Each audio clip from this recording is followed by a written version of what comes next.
Yellow yellow yellow जी सनम हम आ गए, आज फिर दिल लेकर, इतना भी गुस्सा करो नहीं बच्चों, टाना ना ना ना ना, इतना भी गुस्सा करो नहीं बच्चों, इंटरनेट का प्रॉब्लम सॉल्व हो गया, अब हम स्टार्ट करेंगे क्लासेस। टिनी। हेलो गाइस, मैं आपका भाई दोस्त educator of economics love Kaushik स्वागत करता हूं आपका संपूर्ण बैच में। दोस्तों क्लास आज 3 बार रीस्केड्यूल हुई है, मैं भी इंतजार कर रहा था 1 बजे से, अब 2:15 हो गए हैं तब स्टार्ट हुई है, क्योंकि टेक्निकल टीम काम कर रही थी, थोड़ा टेक्निकल प्रॉब्लम हो गया था, इंटरनेट का इश्यू था बेसिकली, तो वो नहीं आ रहा था, अब आने लग गया है, तो क्लास हम स्टार्ट कर देते हैं। इंटरनेशनल ट्रेड का चैप्टर चल रहा है, एक बार फटाक से आप लोग मुझे इशारा दे दो, मैं क्लास को स्टार्ट कर दूंगा। आज कोई फालतू की बातें नहीं करेंगे, सीधा क्लास पे फोकस्ड तरीके से पढ़ेंगे। चलो जी दोस्तों, थम्स अप करके इशारा दो, टाइम पे सारे बच्चे आ गए होंगे, ये उम्मीद करता हूं मैं, हद से हद। जल्दी आओ, जल्दी जल्दी जल्दी जल्दी जल्दी, फाइनली अटेंडेंस लगा दो। जय हिंद जय सीए, जय हिंद जय सीए मेरे दोस्तों, आओ आओ आओ।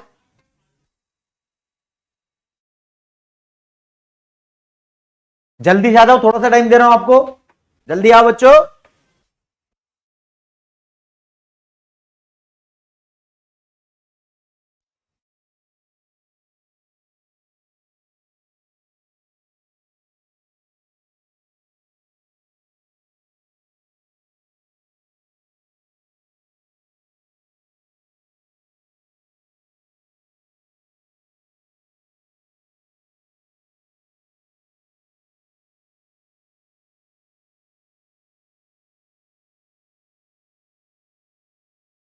चला चला चला चला चलो, थम्स अप का इशारा आ गया, और समझदार को इशारा ही काफी है दोस्तों। चश्मा उतारते हुए क्लास को स्टार्ट करने की तरफ मैं कदम बढ़ाता हूं, और जैसा कि आप देख पा रहे हो, आपका चैप्टर चल रहा है 9, जिसका नाम है इंटरनेशनल ट्रेड, अंतरराष्ट्रीय व्यापार। इसका लेक्चर नंबर 2 है, और इस लेक्चर के अंदर आपको देखने को मिलेगा कि हम यूनिट नंबर 2 भी स्टार्ट कर रहे हैं, जिसका नाम है इंस्ट्रूमेंट ऑफ ट्रेड पॉलिसी। दोस्तों ट्रेड पॉलिसी, कौन सी ट्रेड पॉलिसी? ये इंटरनेशनल ट्रेड पॉलिसी की बात हो रही है। मतलब इंटरनेशनल ट्रेड को मैं छोटे शब्दों में एक्सपोर्ट इंपोर्ट बोल सकता हूं। एक्सपोर्ट इंपोर्ट से रिलेटेड पॉलिसी के इंस्ट्रूमेंट पढ़ने वाले हैं। कभी कभी हमारे देश का मन करता है कि एक्सपोर्ट बढ़ा दो या कम कर दो, इंपोर्ट बढ़ा दो या कम कर दो, तो एक्सपोर्ट और इंपोर्ट को कभी कम करना, कम करने को यहां मुश्किल वर्ड बोला है, रेस्ट्रिक्ट करना, और कभी कभी एनकरेज करने की जो हथियार, जो हथकंडे होते हैं, उन्हें बोलते हैं इंस्ट्रूमेंट्स। तो वो सब पढ़ेंगे कि ट्रेड पॉलिसी में कौन कौन से हथियार काम में आते हैं जो सरकार यूज करती है। ठीक है जी, ओके। तो सबसे पहले यहां पर एक बात बताऊंगा दोस्तों, आपको समझनी होगी। देखो जी, मान लो ये कंट्री है इंडिया, ये कंट्री है यूएसए। यूएसए में कोई बंदा है जो इंडिया को सामान बेच रहा है, तो जो इंडिया सामान खरीद रही है तो इसको बोलते हैं इंपोर्ट। क्या बोलते हैं? इंपोर्ट। मान लो यूएसए में आईफोन, 90,000 का आईफोन यूएसए के बंदे ने इंडिया में भेजा, इंडियन की गवर्नमेंट ने यहां पर टैक्स लगा दिया 10,000 का, तो दोस्तों इस टैक्स को बोलते हैं tariff, tax on import. Tax on import, import के ऊपर जो भी टैक्स लगाया है वो टैरिफ है। अब इंडिया में 1 लाख का मोबाइल फोन बिकेगा, समझ रहे हो? तो हमारे देश की सरकार इंपोर्ट के ऊपर टैक्स लगाकर इंपोर्ट को महंगा कर सकती है। ठीक है, तो टैक्स ऑन इंपोर्ट को प्यार से हम बोलते हैं टैरिफ। टैरिफ, इंपोर्ट टैरिफ बोल दो। टैरिफ का मतलब ही होता है इंटरनेशनल लेवल पे टैक्स लगना, राइट? ओके, ठीक है। चलो जी, इंडिया समोसा बेच रहा है अमेरिका को 10 रुपए का, 10 रुपए का, तो अमेरिका की गवर्नमेंट टैक्स लगाए या ना लगाए उससे कोई फर्क नहीं पड़ता, इंडियन गवर्नमेंट भी टैक्स लगा सकती है। मान लो प्रिया 10 रुपए का समोसा अमेरिका भेज रही है, सरकार ने 1 रुपए का टैक्स ले लिया इससे, तो ये होता है एक्सपोर्ट टैरिफ। हम इंपोर्ट पे भी टैरिफ लगा सकते हैं, एक्सपोर्ट पे भी टैरिफ लगा सकते हैं, और इन दोनों को मिलाकर एक वर्ड आता है जिसे बोलते हैं कस्टम ड्यूटी। अब आप ध्यान से सुनना, वैसे हमारे देश में एक्सपोर्ट करने के ऊपर टैक्स लगाया नहीं जाता, हम सिर्फ इंपोर्ट पे टैक्स लगाते हैं, लेकिन हम एक्सपोर्ट का भी थोड़ा वर्जन पढ़ेंगे यहां पर, आप बहुत ध्यान से समझेंगे दोस्तों। एक्सपोर्ट और इंपोर्ट के ऊपर जो टैक्स लगाया जाता है उसे बोलते हैं कस्टम ड्यूटी। कस्टम ड्यूटी का ही दूसरा नाम है, उसे बोलते हैं टैरिफ। तो इंटरनेशनल ट्रेड का बहुत खतरनाक शब्द आपको देखने को मिलेगा टैरिफ।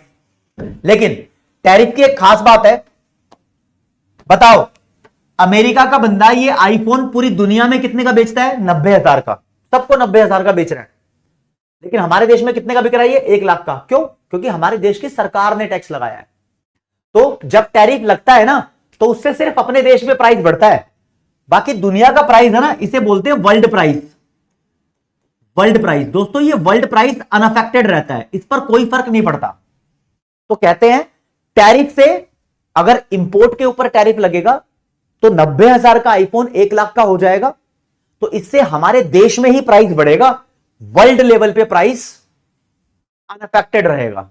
ये बहुत बेसिक सी बात है। मैं क्लास को स्टार्ट करूंगा आपसे टैरिफ का मतलब बताते हुए। दोस्तों यहां लिखा है टैरिफ का मतलब, तो tariff is known as custom duties. Tariff को कस्टम ड्यूटी भी बोलते हैं, जो कि किस पर इंपोज की जाती है? जो भी गुड्स एंड सर्विस इंपोर्ट होंगी और एक्सपोर्ट होंगी।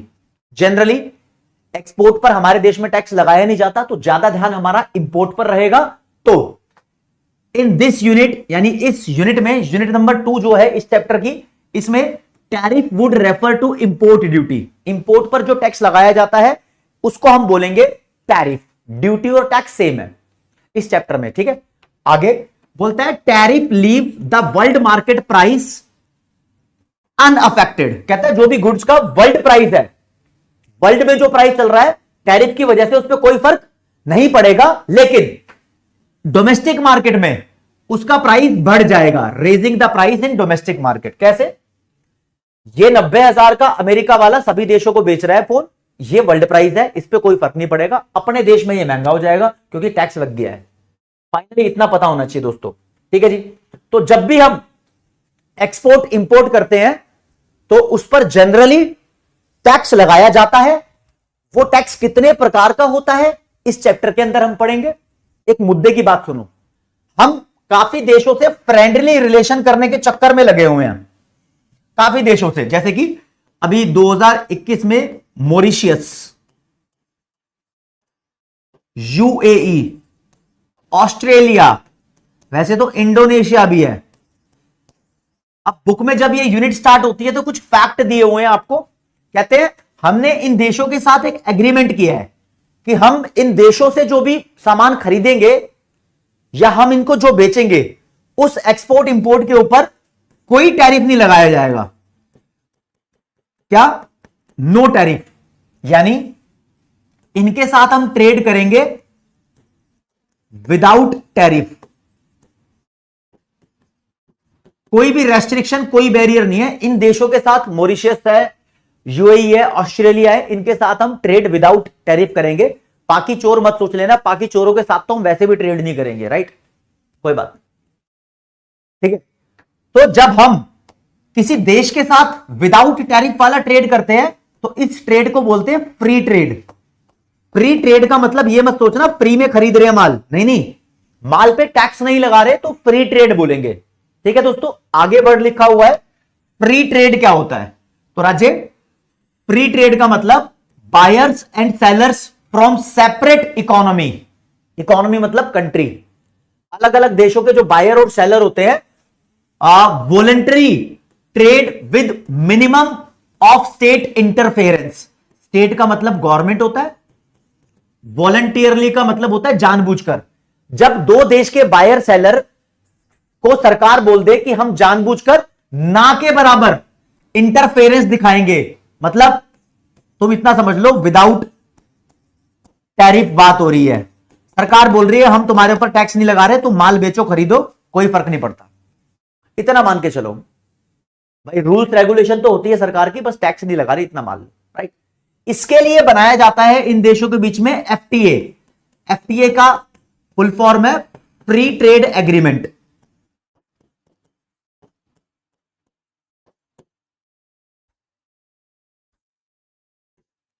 एग्रीमेंट स्टेट का मतलब यहां गवर्नमेंट, आप समझ गए होंगे, राइट।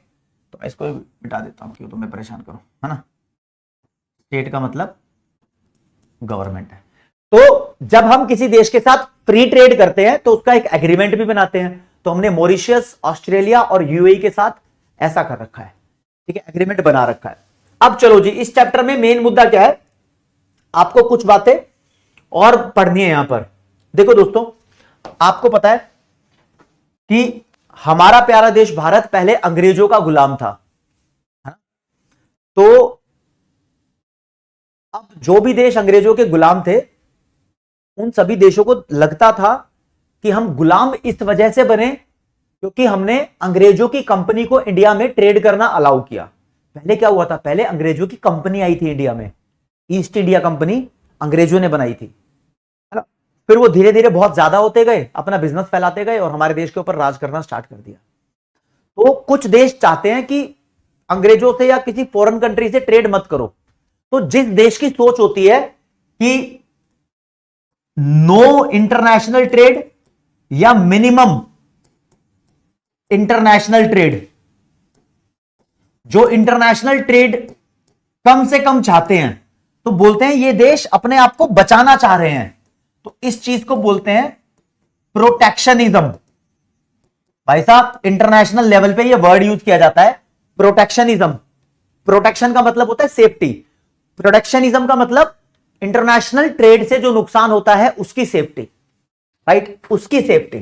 तो यहां पर एक वर्ड यूज कर दिया दोस्त, आप देखेंगे जरा ध्यान से, लाल कलर का इस्तेमाल करूंगा, प्रोटेक्शनिज्म। इसका मतलब क्या होता है, it is a government policy. State का मतलब क्या है यहां पर, it is a government policy aim to protect domestic producers against foreign competition. यहां पर नई लैंग्वेज में वर्ड लिखा है, कहता है फॉरेन कंट्री की कंपनी से अपनी देसी कंपनी को बचाने को बोलते हैं प्रोटेक्शनिज्म। जी हां, सच्चाई में आज के टाइम में इसका मतलब, आज के टाइम में प्रोटेक्शनिज्म का मतलब यही रह गया है कि आप अगर विदेशी कंपनी को अपने देश में पनपने दोगे तो इंडिया जैसा हाल होगा। कैसे, अरे फॉरेन कंट्री की पेप्सी और कोका कोला इंडिया में धूम मचा रही है, इंडिया की कैंपा कोला दब के खत्म हो गई, फुस हो गई, इंडिया की कैंपा कोला फुस हो गई, है ना। डोमेस्टिक कंपनी पनप नहीं पाई फॉरेन कंपनी की वजह से। तो अगर आप चाहते हो कि आपकी डोमेस्टिक कंपनी पनपे, कंपटीशन ना करे फॉरेन कंपनी के साथ, तो आप प्रोटेक्शनिज्म की नीति खेलते हो। ऐसे में आप कुछ हथियारों का इस्तेमाल करते हो थ्रू द यूज ऑफ, किस चीज का यूज करते हो, टैक्स का, कोटा का, non tariff trade policy instruments का। यही डिटेल में पढ़ने हैं इस पूरे चैप्टर में। ये टैक्स, टैरिफ क्या होता है, कोटा क्या होता है, non tariff trade policy instruments क्या होते हैं, यही इस चैप्टर में बताऊंगा। इन हथियारों को इस्तेमाल करके आप दूसरों देशों से आने वाली कंपनी को मना कर सकते हो, आप उसको रेस्ट्रिक्ट कर सकते हो, उसके प्रोडक्ट पे टैक्स लगा के उसको महंगा कर सकते हो, अपने देश में उसके कंपटीशन को धीरे धीरे खत्म कर सकते हो, ठीक है। तो ये लिखा है, एक वर्ड है ट्रेड लिबरलाइजेशन। दोस्तों, ट्रेड लिबरलाइजेशन इंडिया में भी हुआ था 1991 में। इंडिया भी आजादी के बाद प्रोटेक्शनिज्म की पॉलिसी अपनाई हुई थी। इंडिया नहीं आने देती थी फॉरेन कंपनीज को ज्यादा। तो 1991 के बाद इंडिया ने ट्रेड को ओपन किया। ओपन करने को बोलते हैं लिबरलाइज करना। तो ट्रेड लिबरलाइजेशन का मतलब अब हमारा देश ओपन है, foreign companies are allowed to trade in India, ठीक है। तो ट्रेड लिबरलाइजेशन का मतलब होता है it refers to opening up. Opening up का मतलब खोलना, of domestic market to rest of the world. जब हम इंडिया की डोमेस्टिक मार्केट को फॉरेन कंट्रीज यानी रेस्ट ऑफ द वर्ल्ड के लिए खोल देंगे। कैसे खोलेंगे, ट्रेड के ऊपर जो रेस्ट्रिक्शंस लगा रखी है, बैरियर लगा रखी है, उसको कम से कम करके। भैया, हम इंग्लैंड की कंपनी को इंडिया में नहीं आने देते, बैन, या उस पर टैक्स बहुत ज्यादा लगा देते हैं, तो इंग्लैंड की कंपनी इंडिया में आती नहीं। लेकिन अब हमने क्या किया, 1991 के बाद हमने वो बैरियर्स जो टैक्स लगा रखे थे, बैन लगा रखे थे, वो धीरे धीरे हटाने शुरू कर दिए। अब बाहर की कंपनियां इंडिया में आने लगी। तो दिस इज ट्रेड लिबरलाइजेशन। ये इंडिया के कॉन्टेक्स्ट में मैंने आपको समझाया है। लेकिन अभी चैप्टर मेन स्टार्ट अब होगा। देखो जी, दोस्तों चैप्टर में आपको पढ़नी है ट्रेड पॉलिसी। ट्रेड पॉलिसी में क्या क्या होता है? इट कंसिस्ट का मतलब होता है इंक्लूड। ट्रेड पॉलिसी के अंदर वो सभी इंस्ट्रूमेंट्स होते हैं जो गवर्नमेंट यूज कर सकती है। किस लिए? या तो वो रोक दे, रेस्ट्रिक्ट कर दे, या प्रोमोट कर दे। किसको? इंपोर्ट को और एक्सपोर्ट को। कुल मिला के इंपोर्ट और एक्सपोर्ट को रेस्ट्रिक्ट या प्रोमोट करने के जो इंस्ट्रूमेंट्स होते हैं उसको इस्तेमाल करने की पॉलिसी को बोलते हैं ट्रेड पॉलिसी। तो ट्रेड पॉलिसी में वो इंस्ट्रूमेंट इस्तेमाल किए जाते हैं जिससे एक्सपोर्ट इंपोर्ट कम ज्यादा हो जाए। बस इतना समझना है आपको, और यही पढ़ने हैं। कौन कौन से हैं भैया इंस्ट्रूमेंट ऑफ ट्रेड पॉलिसी? तो 3 तरीके के इंस्ट्रूमेंट ऑफ ट्रेड पॉलिसी है, यही सबसे मेन है चैप्टर के अंदर। कौन सा कलर यूज करें? व्हाइट यूज कर देते हैं। एक है टैरिफ। 17 तरीके के टैरिफ पढ़ने हैं आपको, अभी पढ़ाऊंगा। 17 तरीके के टैरिफ पढ़ा के ब्रेक लेंगे, ठीक है? यहां से मेन चैप्टर स्टार्ट होता है। फिर है भैया non tariff measures. Non tariff measure में 2 कैटेगरी हैं। एक कैटेगरी में 2 टाइप है, दूसरी कैटेगरी में 13 टाइप है, ठीक है? और फिर है कुछ एक्सपोर्ट से रिलेटेड मेजर्स। ये दोनों मेजर्स इंपोर्ट से रिलेटेड है, ये अकेले एक्सपोर्ट से रिलेटेड है। ये 4 मेजर्स हैं, 4 मिनट में खत्म हो जाएंगे, ठीक है? आज आप ये 17 टाइप ऑफ टैरिफ जान के सर्वोत्तम ज्ञान की प्राप्ति करोगे। सर्वोत्तम ज्ञान की प्राप्ति होगी इंटरनेशनल ट्रेड के मैटर में। आप टैक्स की नॉलेज लोगे, ठीक है? एक बार कुछ भी स्टार्ट करने से पहले आपके डाउट ले लेता हूं, क्योंकि मेन चीज अभी स्टार्ट हो रही है जहां से पेपर में क्वेश्चन बनता है। 28 डे बाद फाइनली अनब्लॉक हो गया मानस गोयल। अरे वाह, बहुत बहुत बधाई हो। तरीकों का रिवीजन कैसे करें? इजान खान, सैटरडे से मैं रिवीजन सीरीज लेकर आ रहा हूं। सैटरडे से दे दनादन एमसीक्यूज नाम रखा है उस रिवीजन सीरीज का आप लोगों के लिए। टेंशन मतलब साथ के साथ कराऊंगा, आप सिर्फ कोर्स खत्म करने पे ध्यान दो, ठीक है? श्रेयांश, बहुत पढ़ाई करो बस। मैं अनब्लॉक तो मैंने करा दिया आपको, ठीक है? आप पवन अग्रवाल, ये चीजें मैं कर दूंगा, आज इस पे फोकस करो। उसके लिए मैं आपके लिए रिवीजन सीरीज लेकर आ रहा हूं, उसमें देखूंगा। देखो जी, रिवीजन सीरीज में मैं आपसे डाउट्स लूंगा, जो आपके डाउट्स रह गए हैं। मुझे पता है कि कुछ कॉन्सेप्ट्स बच्चों के वीक रह गए हैं, ठीक है ना? उन चीजों को कवर अप भी रिवीजन सीरीज में करा दूंगा।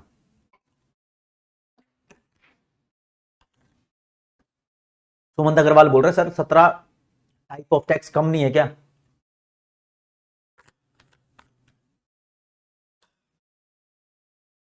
शिवा विश्वकर्मा बोल रहे हैं सर दे दनादन सीरीज है क्या? हाँ, दे दनादन एमसीक्यू ये नाम है सीरीज का, क्योंकि आपको दे दनादन एमसीक्यू ही करने हैं यहां पर। तो let's get start. The types of tariff. Tariff का मतलब क्या होता है दोबारा बताता हूं। इंपोर्ट से रिलेटेड ध्यान देना है बस। जब हम विदेशों से सामान खरीदते हैं उस पर हम मतलब सरकार, उस पर हमारे देश की सरकार कुछ एक्स्ट्रा चार्ज लगा देती है। उस एक्स्ट्रा चार्ज को बोलते हैं टैरिफ। मान लो 90,000 का आईफोन अमेरिका हमें बेच रहा है, सरकार ने बोला 10,000 इस पे चार्ज लगा, तो उस चार्ज को बोलते हैं टैरिफ, यानी टैक्स हो गया एक तरीके का, राइट? तो 90,000 प्लस 10,000, अब हमारे देश में वो 1 लाख का बिकेगा, राइट? ऐसी बात पढ़ रहे हैं दोस्त।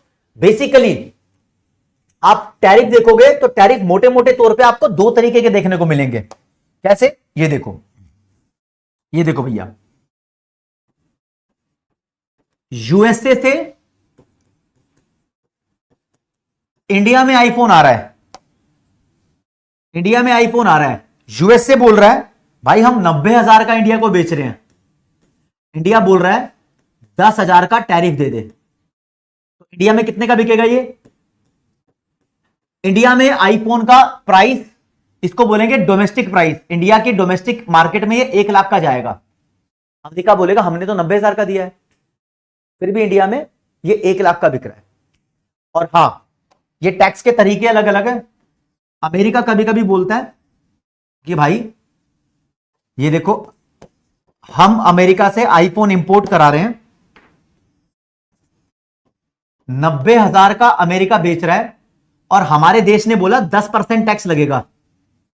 मतलब टैक्स का अमाउंट डिफाइन नहीं किया हमारे देश ने, हमारे देश ने सीधा बोला परसेंटेज में टैक्स लगाएंगे। हम नहीं बता रहे ऐसे कि एक फिगर नहीं बता रहे दोस्तों। जब परसेंटेज में टैक्स लगता है तो 90,000 का 10% कितना हो गया? 9,000। तो अब इंडिया में कितने का बिकेगा फोन? 99,000 का। आप समझ रहे हो? मैंने बताया सिंपल सिंपल आपको। कभी कभी सरकार टैक्स को एक एब्सोल्यूट वैल्यू बताती है, सिंपल वैल्यू बता दी भाई हर यूनिट पर कितना टैक्स लगेगा, एक फिक्स्ड अमाउंट बता दिया। क्या बता दिया? फिक्स्ड अमाउंट बता दिया, इतना रुपया पर यूनिट के हिसाब से चार्ज करेंगे टैक्स का। और कभी कभी सरकार बताती है परसेंटेज में। तो जब सरकार परसेंटेज में टैक्स को बताती है तो ऐसे टैक्स को बोलते हैं एड वैलोरम टैक्स। इसकी वैल्यू के अंदर हमने कुछ ऐड कर दिया परसेंटेज में, राइट। और जब सरकार सीधा सीधा फिक्स्ड अमाउंट बताती है टैक्स का तो इसे बोलते हैं स्पेसिफिक टैक्स। समझे दोस्तों? तो दो तरीके के टैक्स होते हैं, एक जो सिंपल लिखा होता है वो स्पेसिफिक टैक्स, जो परसेंटेज में लिखा होता है वो एड वैलोरम टैक्स। अरे दोनों ही टैक्स है भाई, इससे कोई फर्क नहीं पड़ता, बस लिखने एक्सप्रेस करने का मैटर है, राइट। एक्सप्रेस करने का मैटर है। अब चाहे तो सरकार इसको 20% 25% भी कर सकती थी, उस अमाउंट में कुछ नहीं है। ये मत सोचना कि एड वैलोरम स्पेसिफिक से कम होता है या ज्यादा होता है, कुछ भी हो सकता है। जो मन करेगा सरकार का उतना टैक्स लगा देगी। तो सिंपल आपको जब टाइप ऑफ टैरिफ पढ़ने हैं तो सबसे पहला टैरिफ आपको पढ़ना होगा स्पेसिफिक टैरिफ। इसमें कीवर्ड ध्यान रखना है, ये एक फिक्स्ड अमाउंट ऑफ मनी होता है जो पर यूनिट, पर फिजिकल यूनिट के ऊपर लगाया जाता है। किस पे? चाहे इंपोर्ट कराओ चाहे तुम एक्सपोर्ट कराओ। ओके रिपोर्ट है, ठीक है, पर यूनिट के हिसाब से। अब वो यूनिट कभी कभी आईफोन है तो एक आईफोन, दो आईफोन यूनिट हो गया। अगर तुम बाहर से चीनी मंगाओगे, चीनी चावल, तो वो वेट के हिसाब से लगेगा। 1 किलो पे 2 रुपए टैक्स लगा दिया, 1 किलो पे 5 रुपए टैक्स लगा दिया, बस, ठीक है। हाँ, माधव कह रहा है सर बस 19-20 का ही फर्क है। यस। तो दूसरा टाइप ऑफ टैक्स मैंने बताया, ये रहा एड वैलोरम टैक्स। दोस्तों एड वैलोरम टैक्स आप देख रहे हो यहां पर, एड वैलोरम टैक्स की जगह मैंने टैरिफ बोला है, टैरिफ ही पढ़ेंगे। जब ड्यूटी का मतलब टैक्स, ये एक परसेंटेज में लगाया जाता है, फिक्स्ड परसेंटेज में लगाया जाता है, जिसकी भी हम ट्रेडिंग कर रहे हैं तो उसको बोलते हैं भैया ये एड वैलोरम टैक्स है।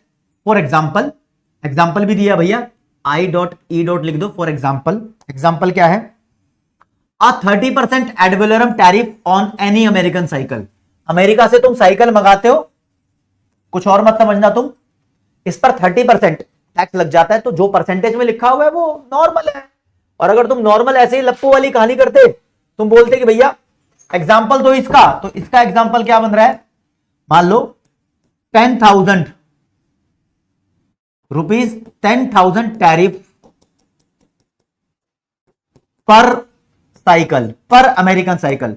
हर अमेरिका से आने वाली साइकिल पर 10,000 रुपए का टैरिफ लगेगा, अपनी मर्जी, ठीक है जी। इसके ऊपर एक एमसीक्यू है। एमसीक्यू दोस्तों मैं मौका नहीं दूंगा आपको सॉल्व करने का, बस मेरी बात समझते रहना क्योंकि क्लास लेट हो चुकी है दोस्त। स्पेसिफिक टैरिफ क्या होता है? इसमें स्पेसिफिक टैरिफ का मतलब पूछा हुआ है एक ऐसा टैक्स जो पर यूनिट के हिसाब से लगेगा। क्या? पर यूनिट के हिसाब से लगेगा। अगर आप सब कुछ पढ़ोगे तो आपको देखा जाएगा पर यूनिट, ये लिखा, क्या लिखा है? Per unit. जो यहां पर फिक्स्ड अमाउंट भी लिखा होता, ये लिखा अमाउंट ऑफ करेंसी जो पर यूनिट के हिसाब से लगेगा, वही स्पेसिफिक टैक्स होगा। डी वाला राइट आंसर है, इसके साथ जाएंगे। कोई बच्चा ये नहीं बोलेगा सर जल्दी करा दिया पोल, ठीक है। एप्पल पटेल ने जल्दी आंसर दिया है, मैं समझ गया। आगे बढ़ते हैं भैया, ठीक है। एक टैक्स ऐसा आया है, ये लिखा है जी परसेंटेज के हिसाब से जो टैक्स लगता है वो कौन सा टैक्स होता है? अभी अभी आपको पता है वो एड वैलोरम टैक्स होता है जो परसेंटेज के हिसाब से लगता है। बी वाले के साथ चले जाएंगे, इतना पता है भाई। दो तरीके के टैक्स हो गए, ओके, ठीक है जी। आगे चलते हैं उस्ताद, एक और आपको बात समझाता हूं।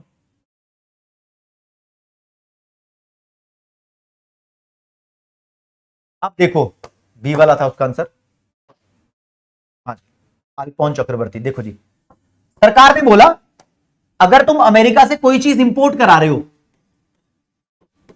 कोई भी इंपोर्ट करा रहे हो, अमेरिकन साइकिल इंपोर्ट करा लो, चाहे रशिया से रशियन साइकिल इंपोर्ट करा लो, उसके पर सरकार कह रही है कि हम टैक्स लगाएंगे स्पेसिफिक।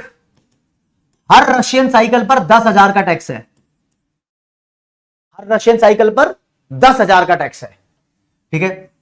और एड वैलोरम भी लगाएंगे। दोनों में से एक लगाती है सरकार, लेकिन सरकार जब चालाक लोमड़ी बन जाए तो ऐसे बोलती है, कहती है स्पेसिफिक टैक्स 10,000 है और एड वैलोरम टैक्स है 50%। देख रहे हो रशियन चीजों पे टैक्स कितना लगा रही है सरकार। तो देना कौन सा है? अरे देना कौन सा है टैक्स? वो तुम पे डिपेंड करता है। सरकार मतलब हमारी सरकार पे डिपेंड करता है। अगर सरकार बोल रही है कि आप पहले बताओ रशियन साइकिल है कितने की, रशियन साइकिल मान लो रशियन साइकिल मिली 7,000 की, कितने की मिली? 7,000 की रशियन साइकिल है, ठीक है। तो भैया सरकार बोल रही है 10,000 का टैक्स दो, तो 10,000 का टैक्स देने से इंडिया में ये साइकिल कितने की मिलेगी तुम्हें? 17,000 की। और अगर तुम एड वैलोरम टैक्स देते, एड वैलोरम टैक्स के हिसाब से 7,000 की साइकिल है ही, 50% 7,000 का होता है 3,500। तो अब इंडिया में ये साइकिल 10,500 की मिलती। तो सरकार बोलती है आपको वो वाला टैक्स देना है जो ज्यादा है। क्या बोली सरकार? वो वाला टैक्स देना है जो ज्यादा है। तो सरकार यार, सरकार जब बोले कि हमने 2 तरीके के टैक्स लॉन्च किए हुए हैं, आप वो वाला दो जो ज्यादा बन रहा है, तो ऐसे टैक्स को बोलते हैं मिक्स्ड टैरिफ। क्या बोलेंगे? Mixed tariff. मिक्स्ड टैरिफ में विच एवर इज हायर, ये ध्यान रखना, 2 टैक्स लगाएंगे, दोनों में से जिसका ज्यादा अमाउंट बन रहा होगा वो देना है। अब फॉर एग्जांपल मैं बात करूं, रशियन साइकिल की बात कर ली, अमेरिकन साइकिल थोड़ी लग्जरी आइटम है, अमेरिकन साइकिल महंगी है भाई, ज्यादा महंगी है। अमेरिकन साइकिल ऑलरेडी 50,000 की है। कितने हजार की है? 50,000 की है। अगर आप इस पे स्पेसिफिक टैक्स लगाते हो तो 10,000 का है, ये 60,000 की मिलेगी। लेकिन एड वैलोरम लगाते हो तो भाई 50,000 का तो रशियन अमेरिकन साइकिल है ही, 50,000 का 50% कितना होता है? 25,000। तो इंडिया में अभी ये 75,000 की मिलेगी। तो अमेरिकन साइकिल के मामले में ये वाला ज्यादा बन रहा है, रशियन साइकिल के मामले में ये वाला ज्यादा बन रहा है। वो अमाउंट पे डिपेंड करता है। तो सरकार कहती है दोनों टैक्स लगा दो, जिसका अमाउंट ज्यादा देना पड़े वो लगेगा तुम पे। तो ऐसे वाली टैक्स पॉलिसी को बोलते हैं मिक्स्ड टैरिफ। तो 3 तरीके के टैक्स करा दिए मैंने आपको दोस्त। तीसरा अगर आप देखोगे तो this is the mixed tariff. क्या लिखा है? Mixed tariff. कौन सा कलर? कलर ही सिलेक्ट करना हो रहा है। हाँ, तो मिक्स्ड टैरिफ के अंदर क्या बात हो रही है कि हम लगाएंगे दोनों ही टैक्स और आपको वो पे करना पड़ेगा विच एवर इज हायर, जो सबसे ज्यादा है। बस इस वर्ड को ध्यान रखना आप, जैसे कि 10% एड वैलोरम टैक्स लगा दिया और 4,000 फिक्स्ड टैक्स लगा दिया, आपको वो पे करना है विच एवर इज हायर। वो तो देखना पड़ेगा अमाउंट क्या है अमेरिकन साइकिल का, उसके हिसाब से कैलकुलेट किया जाएगा। लेकिन अगर सरकार ये बोले कि भाई साहब मैं बात करूं सिर्फ रशियन साइकिल की, सिर्फ रशियन साइकिल की बात करूं, बेचारी 7,000 की आ रही है, इस पर स्पेसिफिक टैक्स कितना लग रहा है? 10,000। और सरकार बोले कि ये तो देना ही देना है, आप ये भी दो। 50% 7,000 का कितना हो गया? 3,500। सरकार ये नहीं बोल रही कि आपको दोनों में से एक देना है। कभी कभी सरकार बोलती है दोनों दो, तो दोनों दो, तो भाई 20,500 हो गया इसका अमाउंट। भाई सरकार ये चालाक होती है। जिस देश की सरकार चालाक होगी वो बोल देगी 2 टैक्स लगाएंगे, दोनों में से जो ज्यादा है वो दे। जिस देश की सरकार चालाक नहीं, चालाक की भी चालाक लोमड़ी होगी, वो बोलेगी 2 टैक्स लगा रहे हैं, दोनों देने हैं। भाई दोनों देने हैं। असली मिक्स तो यहां हुआ है, दोनों टैक्स देने हैं। जब आपको ये दोनों टैक्स पे करने पड़े, बोथ पे करने पड़े, तो ऐसे टैक्स को बोलते हैं कंपाउंड। कंपाउंड का मतलब होता है मिलाना, कंपाउंड टैरिफ हो गया, समझ रहे हो? तो कंपाउंड टैरिफ 4थे नंबर का टैरिफ है उस्ताद, कंपाउंड टैरिफ। ये कौन सा टैरिफ है? ये ऐसा टैरिफ है जिसमें ऐड कर दिया जाता है दोनों टैरिफ को, एडिंग अप। तो it is generally calculated by adding up specific duty to ad valorem duty, यानी स्पेसिफिक ड्यूटी को एड वैलोरम ड्यूटी में प्लस कर दो, तुम्हारे पास जो भी टैक्स आएगा वो आ जाएगा। भाई साहब इसकी एक इक्वेशन दी हुई है, इस इक्वेशन को ध्यान रखना, इस इक्वेशन को ध्यान रखना। ये इक्वेशन जैसे कि फॉर एग्जांपल ये लिखा है टीएस, ये लिखी है क्वांटिटी, ये लिखा है टीए, ये लिखा है प्राइस इनटू क्वांटिटी। ये एक्चुअली माजरा क्या है ये समझाता हूं आपको। ये कितने रुपए का टैक्स बनेगा उसके हिसाब से देख लेते हैं। यहां देख लेते हैं भाई, व्हाइट कलर का यूज करते हैं।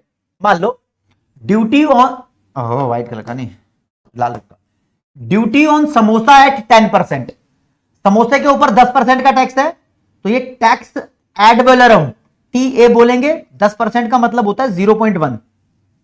ठीक है, फिर बोला हुआ है प्लस 200 पर समोसा, तो 200 पर किलोग्राम, समोसे किलो के हिसाब से बेच रहा है, तो ये 200 जो है वो टैक्स हमारे पास स्पेसिफिक है, एस का मतलब स्पेसिफिक, तो ये 200 रुपया हो गया।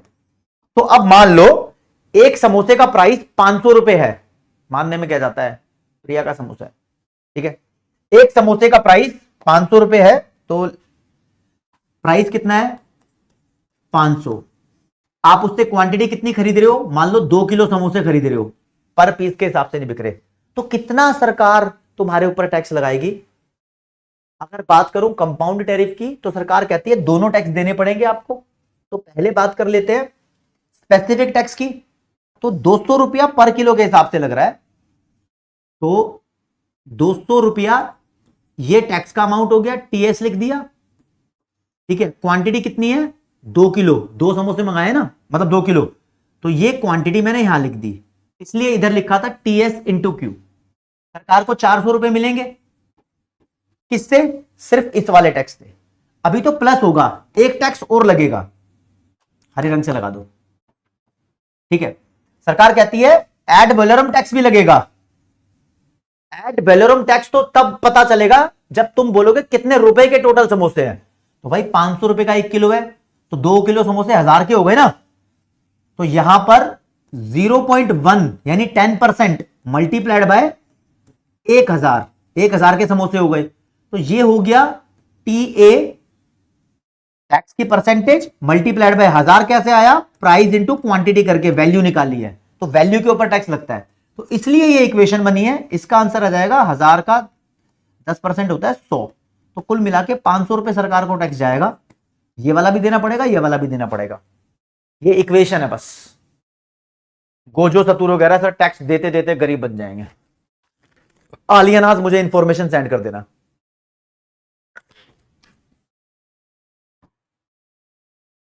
चलो जी, अगले टैरिफ पे आते हैं। अगला टैरिफ देखो, वैसे तो हमारे देश में ही ई रिक्शा चलती है, लेकिन मान लो कि हम ई रिक्शा चाइना से मंगा रहे हैं या कहीं और से मंगा रहे हैं, तो सरकार क्या कह देती है, सरकार कहती है ई रिक्शा अपने आप में कंप्लीट नहीं आता, ई रिक्शा अलग आता है और उसके कंपोनेंट्स यानी बैटरी उसकी अलग आती है, ई रिक्शा बैटरी से चलता है।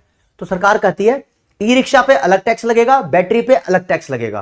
तो जब सरकार मेन प्रोडक्ट पे और उसके कंपोनेंट पे अलग अलग टैक्स लगाए, तो उस टैक्स को बोलते हैं टेक्निकल टैरिफ या अदर टैरिफ।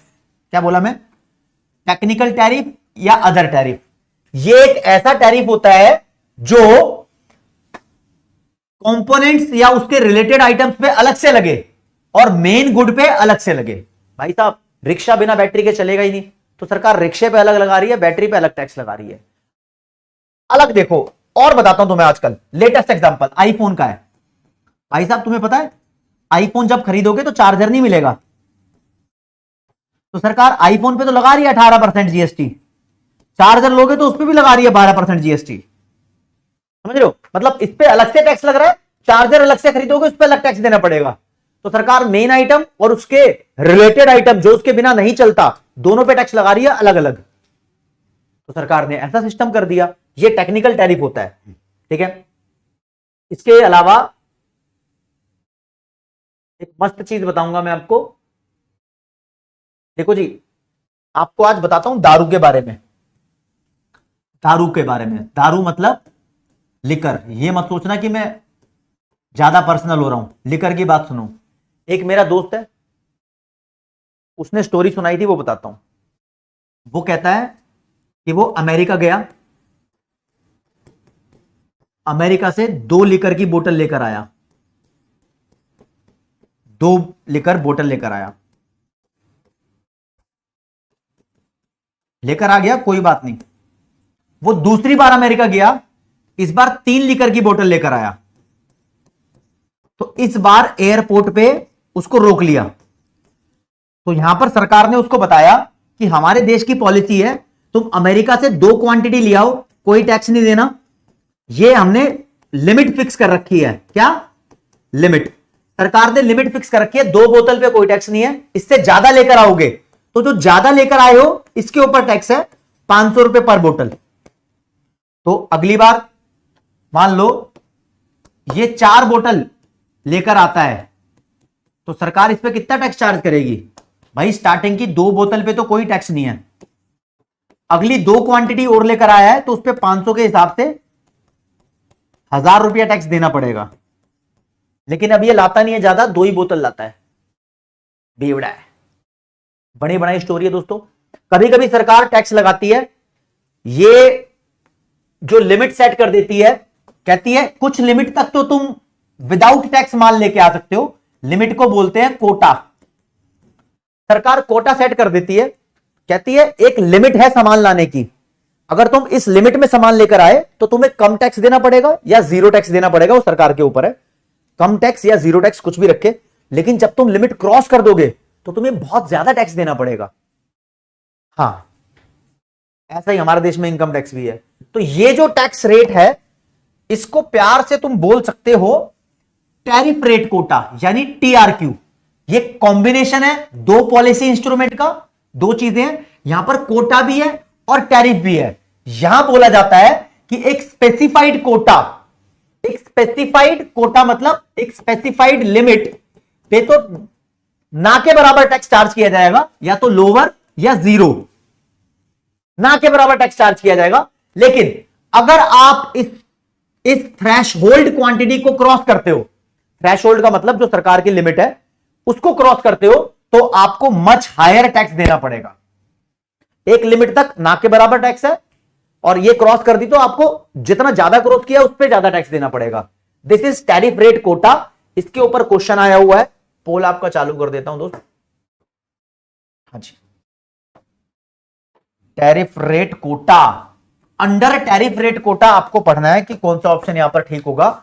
तो बोलता है a country permit import of limited quantity. एक कंट्री लिमिटेड क्वांटिटी का इंपोर्ट बहुत लोअर रेट पर परमिट कर देती है, लोअर या 0, जैसे कि 2 दारू की बोतल पे कोई टैक्स नहीं है या ना के बराबर टैक्स होगा, but subjects an excess amount to a much higher rate.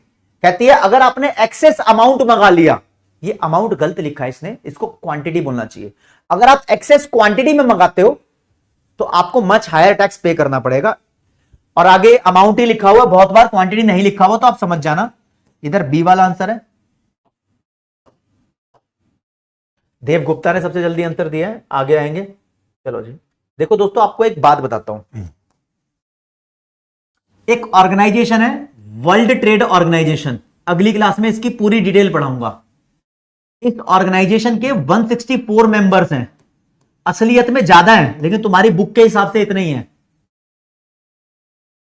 ये पूरी दुनिया में 200 से ज्यादा देश हैं, लेकिन 164 कंट्रीज ने अपना ग्रुप बनाया हुआ है और एक ऑर्गेनाइजेशन बनाई हुई है जिसे वर्ल्ड ट्रेड ऑर्गेनाइजेशन बोलते हैं। अगर ये कंट्रीज आपस में ट्रेड करेगी तो एक दूसरे से टैक्स भी चार्ज करती हैं। अगर ये 164 मेंबर्स आपस में ट्रेड कर रहे हैं, मान लो कंट्री ए, country B, country C, country D, country ई, ये आपस में ट्रेड कर रहे हैं, तो एक दूसरे से टैक्स भी चार्ज करेंगे। तो ये कितना टैक्स चार्ज करेंगे, उसकी कोई मैक्सिमम लिमिट तो होती होगी। हाँ होती है, ठीक है, उस मैक्सिमम लिमिट की बात करेंगे। चलो पहले एक बात बता दूं, वर्ल्ड ट्रेड ऑर्गेनाइजेशन अपने सभी देशों को टाइटल देता है, कहता है ये मोस्ट फेवर्ड नेशन है, MFN। वर्ल्ड ट्रेड ऑर्गेनाइजेशन बोलता है ये दुनिया के मोस्ट फेवर्ड नेशन है। इसके बोलने से पता नहीं होता है नहीं होता, पाकिस्तान भी है इसमें, आकाश, ठीक है। तो कहता है यहां पर तुम कितना भी टैक्स चार्ज कर लो, जो तुम maximum rate of tax charge कर पाओगे वो मोस्ट फेवर्ड नेशन टैरिफ होगा। लेकिन हो सकता है कि तुम्हारा कोई दोस्त हो हो सकता है कि तुम्हारा कोई दोस्त हो, यानी वर्ल्ड ट्रेड ऑर्गेनाइजेशन ने बोला कि तुम भैया 20% से ज्यादा टैक्स चार्ज नहीं कर सकते किसी से भी, 20% से ज्यादा टैक्स चार्ज नहीं कर सकते किसी से भी, तो वर्ल्ड ट्रेड ने बोल दिया, तो इसको ही बोलेंगे एमएफएन टैरिफ। लेकिन तुम्हारा कोई दोस्त था, तुमने बोला इससे कम तो कर सकते हैं, इसने बोला हां, तो जो कंट्री तुम्हारी दोस्त है, जैसे कि इंडिया ने नेपाल से बोला कि तेरे से 5% टैक्स चार्ज करेंगे, तो भैया अगर तुम किसी को ऐसे बोल रहे हो तो this is called preferential tariff. आप उसको प्रेफरेंस दे रहे हो, यारी दोस्ती कर रहे हो, आप उससे सेटिंग कर रहे हो, वही है ना। अब भाई जिसकी मिठाई की दुकान होती है वो सभी ग्राहकों को 20 रुपए की मिठाई बेच रहा है, लेकिन जो उसको पसंद आई है उसको 5 रुपए की मिठाई बेच रहा है, कभी कभी फ्री में भी दे देता है। तो ऐसा ही है यहां पर भी, एक ग्रुप बनाया हुआ है, वही वाली चक्कर है। तो अगला टैरिफ आप पढ़ोगे मोस्ट फेवर्ड नेशन टैरिफ है, मोस्ट फेवर्ड नेशन यानी एमएफएन टैरिफ है। ये बेसिकली यहां पर बात की जाएगी मेंबर्स ऑफ डब्ल्यूटीओ की। ये एक दूसरे को प्रॉमिस करते हैं कि ये मैक्सिमम कितना टैरिफ इंपोज करेंगे एक दूसरे के ऊपर। तो ध्यान रखना यहां पर कीवर्ड, ये हाईएस्ट टैरिफ होता है, इससे ज्यादा चार्ज नहीं करते, ठीक है। लेकिन दोस्तों ये बोला हुआ है कि some country impose higher tariff on countries that are not part of WTO. कहता है जो डब्ल्यूटीओ का पार्ट नहीं होगा आप उससे ज्यादा टैक्स ले लेते हो। हाँ हो सकता है, हो सकता है। देखो ये हाईएस्ट टैरिफ है जो एक दूसरे से चार्ज कर सकते हैं, लेकिन जो इससे बाहर है, जो इस ग्रुप से बाहर है, आप उससे जितना मर्जी टैक्स चार्ज करो भाई, 20% से भी ज्यादा टैक्स करो, कोई फर्क नहीं पड़ रहा, कोई फर्क नहीं पड़ रहा। आगे बढ़ते हैं। कितने टैरिफ हो गए हमारे? 7 हो गए। 7 से सीधा 10वें नंबर पे आ रहा हूं, 10वें नंबर पे। 8 और 9 बाद बताऊंगा। प्रेफरेंशियल टैरिफ वो है भाई साहब, ये किसी से तो तुम्हारी दोस्ती होगी, तो ये lower tariff than MFN rate होता है। जो भी एमएफएन रेट था उससे कम चार्ज किया जाएगा जहां तुम दोस्ती कर रहे हो। लेकिन इसकी एक खास बात है, अगर तुम किसी से कम टैक्स चार्ज करोगे तो वो भी तुमसे कम टैक्स चार्ज करेगा। ये रेसिप्रोकल होता है, उल्टा पुल्टा, मतलब जैसा तुम उसके लिए कर रहे हो वो तुम्हारे लिए भी करेगा, दो तरफा प्यार होना चाहिए, ठीक है। तो ये रेसिप्रोकल होता है। पृथ्वी ने पूछा सर टैरिफ कोटा क्या था, प्लीज एक बार दोबारा देख लेना, उसको पता लग जाएगा आपको, ठीक है। एक बार ये करा दो 17 टैक्स, आपके पास वीडियो रिकॉर्डेड रहेगी, वो मैंने अच्छे समझाया था, ठीक है। ये रेसिप्रोकल होता है दोस्त, लेकिन इसका रेसिप्रोकल होना जरूरी है क्या?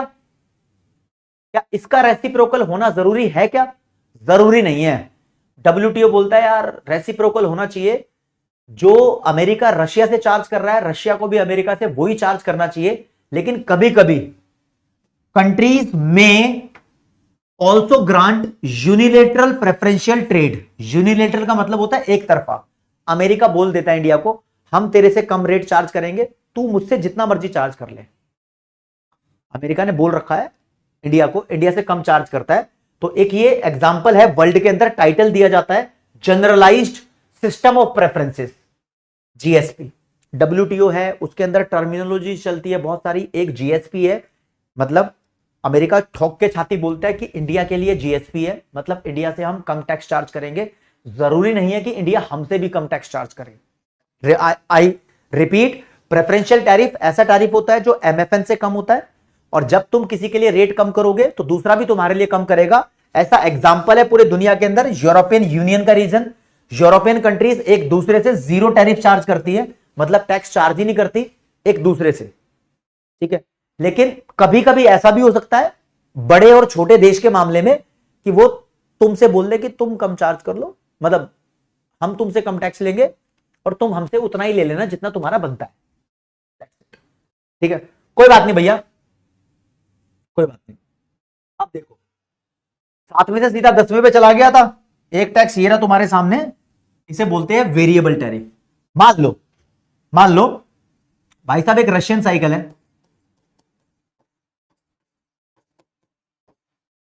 इंडिया में ऑलरेडी अवेलेबल है। ये इंडिया में कहां तुम जानते हो सब, ये मान लो भैया पहाड़गंज में रशियन साइकिल मिल रही है। दिल्ली के पहाड़गंज में 7,000 की रशियन साइकिल है। लेकिन एक बंदा बदमाश है, वो कह रहा है भाई रशियन साइकिल में इंडिया में 6,000 की दिला दूंगा, सीधा रशिया से लेकर आऊंगा, 6,000 की मिल जाएगी। वो इंडिया में तो 7,000 की मिल रही है, तो भाई बाहर से 6,000 की ले आएगा तो धंधा ठप हो जाएगा ना। तो सरकार क्या करेगी, फॉरेन जो वर्ल्ड प्राइस है इसको डोमेस्टिक प्राइस के बराबर लाने के लिए जबरदस्ती एक टैक्स लगा देगी, जिससे ये दोनों रेट बराबर हो जाए। ये होता है डोमेस्टिक प्राइस, ये है वर्ल्ड प्राइस। तो वर्ल्ड प्राइस को डोमेस्टिक प्राइस लाने के लिए सरकार गैप देखती है, उस गैप के जितना टैक्स लगा देगी, तो इस टैक्स को बोलते हैं वेरिएबल टैरिफ। वेरिएबल मतलब ये वेरी करेगा हमेशा, जब जब इन दोनों के बीच का गैप बदलता रहेगा सरकार इसका अमाउंट बदलती रहेगी। जैसे कि मान लो इसका प्राइस 6,500 हो गया, इंडिया में 7,000 की है, तो सरकार अब 500 का टैरिफ लगाएगी, यानी वो इक्वल करना चाहती है। तो एक ऐसी ड्यूटी टिपिकली फिक्स की जाती है to bring the price of imported commodity up to the level of the domestic support price. जो भी डोमेस्टिक प्राइस चल रहा है उसके लेवल पे लेकर आने के लिए जो भी ड्यूटी लगाई जाती है उसको बोलते हैं वेरिएबल टैरिफ। इतना आ सकता है पेपर में, ठीक है। ये गंदे एग्जांपल थोड़े से हटा देता हूं। क्या गंदा है, सही है यार, लगा रहे हैं तो हटा साबुन की घटा, ठीक है जी। एक है बाउंड टैरिफ। बाउंड वर्ड का मतलब समझना भाई साहब, बाउंड का मतलब होता है प्रॉमिस। एक तरीके से जब तुम प्रॉमिस कर देते हो, कैसा देखो ना, लेट मी रिपीट, WTO के 164 मेंबर्स हैं, ये एक दूसरे से जितना मैक्सिमम टैक्स चार्ज कर सकते हैं उसको बोलते हैं MFN रेट। भैया इससे ज्यादा चार्ज नहीं करेंगे, लेकिन कोई दोस्त बना लेगा अपना दोस्त, तो उस दोस्त से लोअर टैरिफ चार्ज करेगा, इसको बोलते हैं प्रेफरेंशियल। लेकिन तुम कोई ऐसा प्रॉमिस कर सकते हो किसी को दोस्त बनाने के चक्कर में, अब तुम किसी को दोस्त बनाना चाहते हो, दोस्त है नहीं तुम्हारा, तो दोस्त बनाने के चक्कर में लगे हुए हो, चक्कर में तुम उसको प्रॉमिस कर सकते हो। प्रॉमिस कर सकते हो मतलब उसको एक बंधन में बांध लोगे, मतलब बाउंड कर दोगे कि भैया मैं तेरे से 10% से ज्यादा कभी चार्ज नहीं करूंगा। मतलब तुमने उसको प्रॉमिस कर दिया कि 10% से ज्यादा कभी चार्ज नहीं करोगे। हां, तुम कभी उससे 9% चार्ज कर रहे हो, कभी 8% चार्ज कर रहे हो, कभी 7% चार्ज कर रहे हो। जितना तुम उससे बार बार कम किए जाते हो वो तुम्हें उतना पसंद करने लगता है। लेकिन तुम बोलते हो मैं 10% से ज्यादा, मैं इस देश को वचन देता हूं कि मैं तुझसे 10% से ज्यादा टैक्स चार्ज नहीं करूंगा, तो ऐसे वचन को बोलते हैं बाउंड टैरिफ। वचन दे दिया भैया, वचन दे दिया, इससे ज्यादा चार्ज नहीं करेंगे, ठीक है, वचन दे दिया, वचन, ठीक है। तो एक लाइन लिख के आएगी जिसमें लिखा होगा WTO का मेंबर होना चाहिए। पहली बात, वो अपने आप को बाइंड कर लेता है, मतलब बांध लेता है अपने इटसेल्फ में ही, विद लीगल कमिटमेंट, कानूनी तौर पर प्रॉमिस कर देता है कि not to raise tariff rate above a certain level. एक सर्टेन लेवल तुम बता देते हो, बोलते हो कि इससे ज्यादा टैक्स तुझसे कभी चार्ज नहीं करूंगा, इससे ज्यादा तुमसे कभी चार्ज नहीं करूंगा, ठीक है। और लिखा है a member is always free to impose a tariff that is lower than bound level. कहता हां, तुमने बोल दिया 10% से ज्यादा चार्ज नहीं करूंगा, लेकिन 9, 8, 7 इससे कम कितना भी कर सकते हो, कोई फर्क नहीं पड़ता, ठीक है। और दोस्त आज के इस मॉडर्न जमाने में बोलते हैं एक बार वचन दे दिया तो दे दिया, आप इसको कभी तोड़ नहीं सकते। आपको ये जिंदगी भर प्रॉमिस निभाना पड़ेगा। अगर ये प्रॉमिस तोड़ना है तो आपको उस कंट्री के साथ मिल बैठकर नेगोशिएट करना पड़ेगा, अपने ट्रेडिंग पार्टनर से नेगोशिएट करना पड़ेगा। आपने अगर बोला कि मैक्स टू मैक्स मैं 10% चार्ज करूंगा, लेकिन कभी गलती से आपने 11% चार्ज कर लिया, तो 1% का जो लॉस हुआ है ना, उसका भुगतान कौन करेगा? आपको ही देना पड़ेगा, वापसी आपको ही देना पड़ेगा। तो यहां लाइन लिखी हुई है भाई, ध्यान रखना कि भैया अब जो मेंबर है अगर उसको ये 10% से 11%, 12% करना हो, तो वो इंक्रीज सिर्फ तभी कर पाएगा जब वो नेगोशिएट कर लेगा अपने ट्रेडिंग पार्टनर से। अगर वो नेगोशिएट नहीं करता है, जबरदस्ती 11% कर देता है, तो भैया जो भी लॉस हुआ है 1% का, ये इसको कॉम्पनसेट करना पड़ेगा, कॉम्पनसेट करना पड़ेगा। ठीक है, ओके रिपोर्ट है। क्लास चलेगी 4 बजे तक, 4 बजे तक चलेगी क्लास दोस्तों।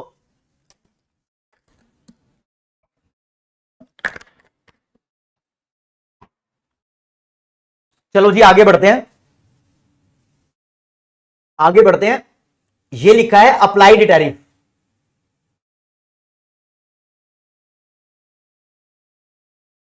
देखो जी,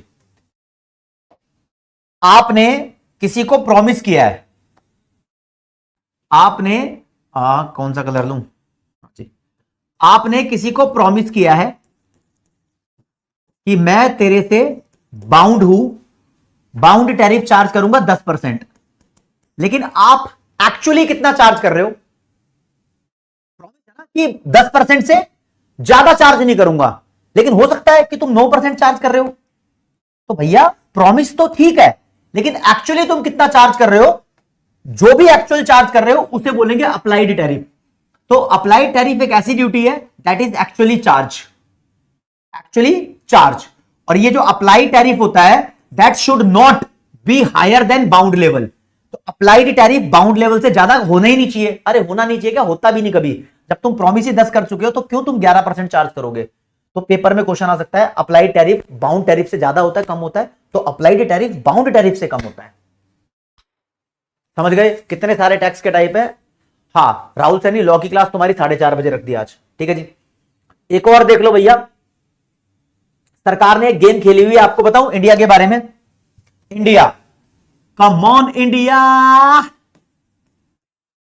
इंडिया के बारे में देखो।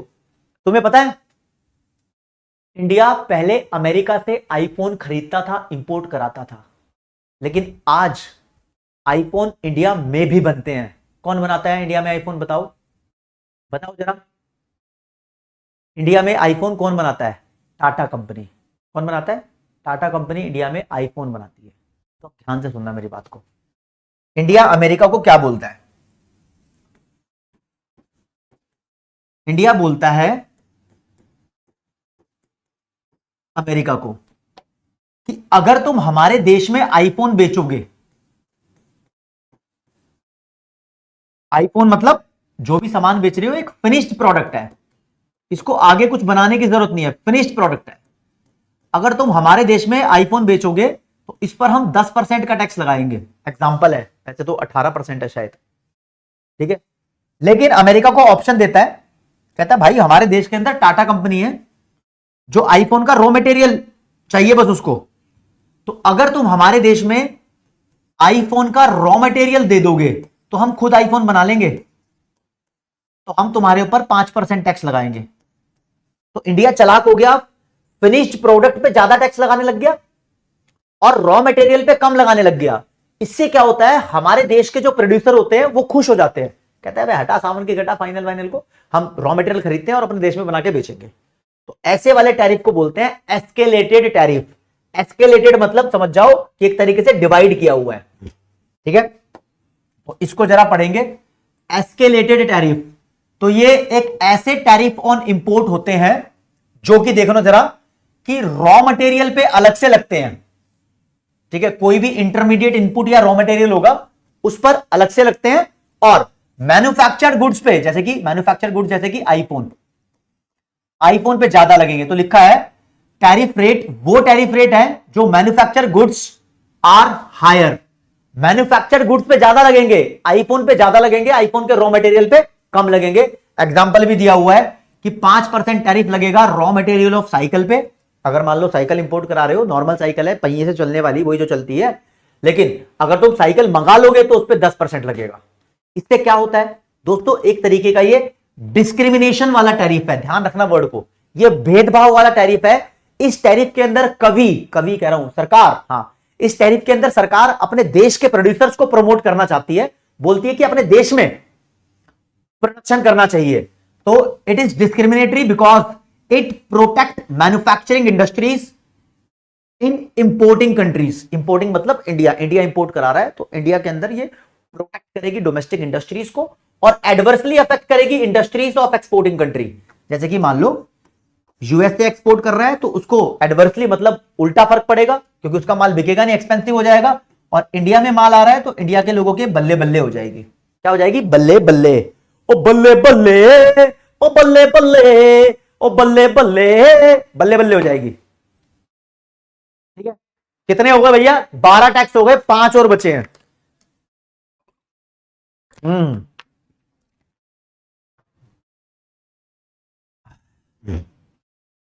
वो बोल रहा है सर आईफोन इंडिया के अंदर असेंबल होता है, बनाया नहीं जाता। दोस्त मैं एक भी सच्चा एग्जांपल नहीं दे रहा, यहां सारे झूठे एग्जांपल दे रहा हूं।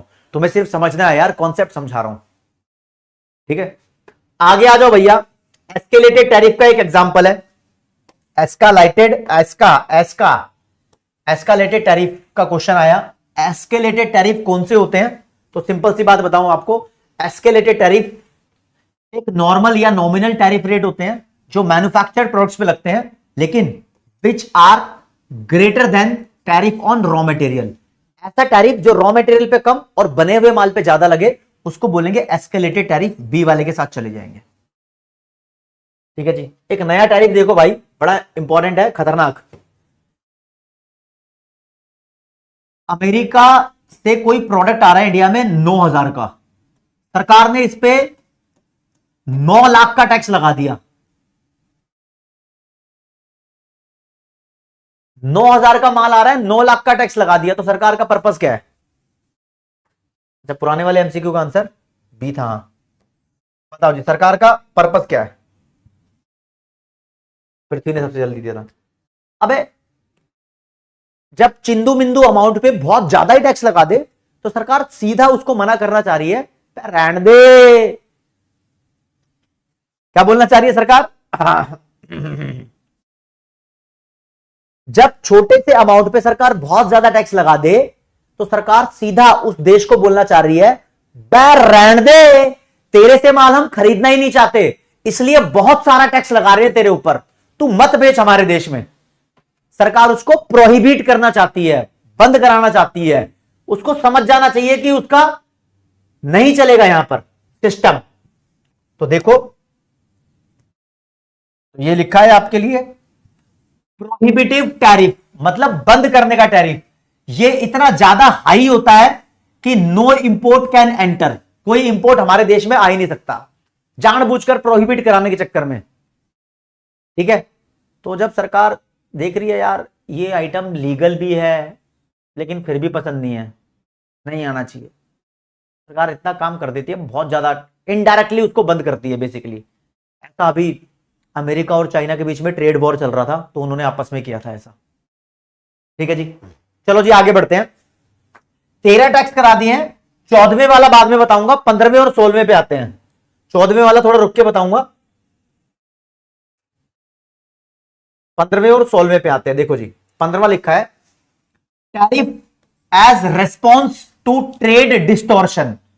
एक ऐसा टैरिफ जो एक देश के ट्रेड को डिस्टॉर्ट कर दे। डिस्टॉर्ट का मतलब होता है बर्बाद, तबाह, खराब। कैसे? अब इसमें बात सुनो जरा।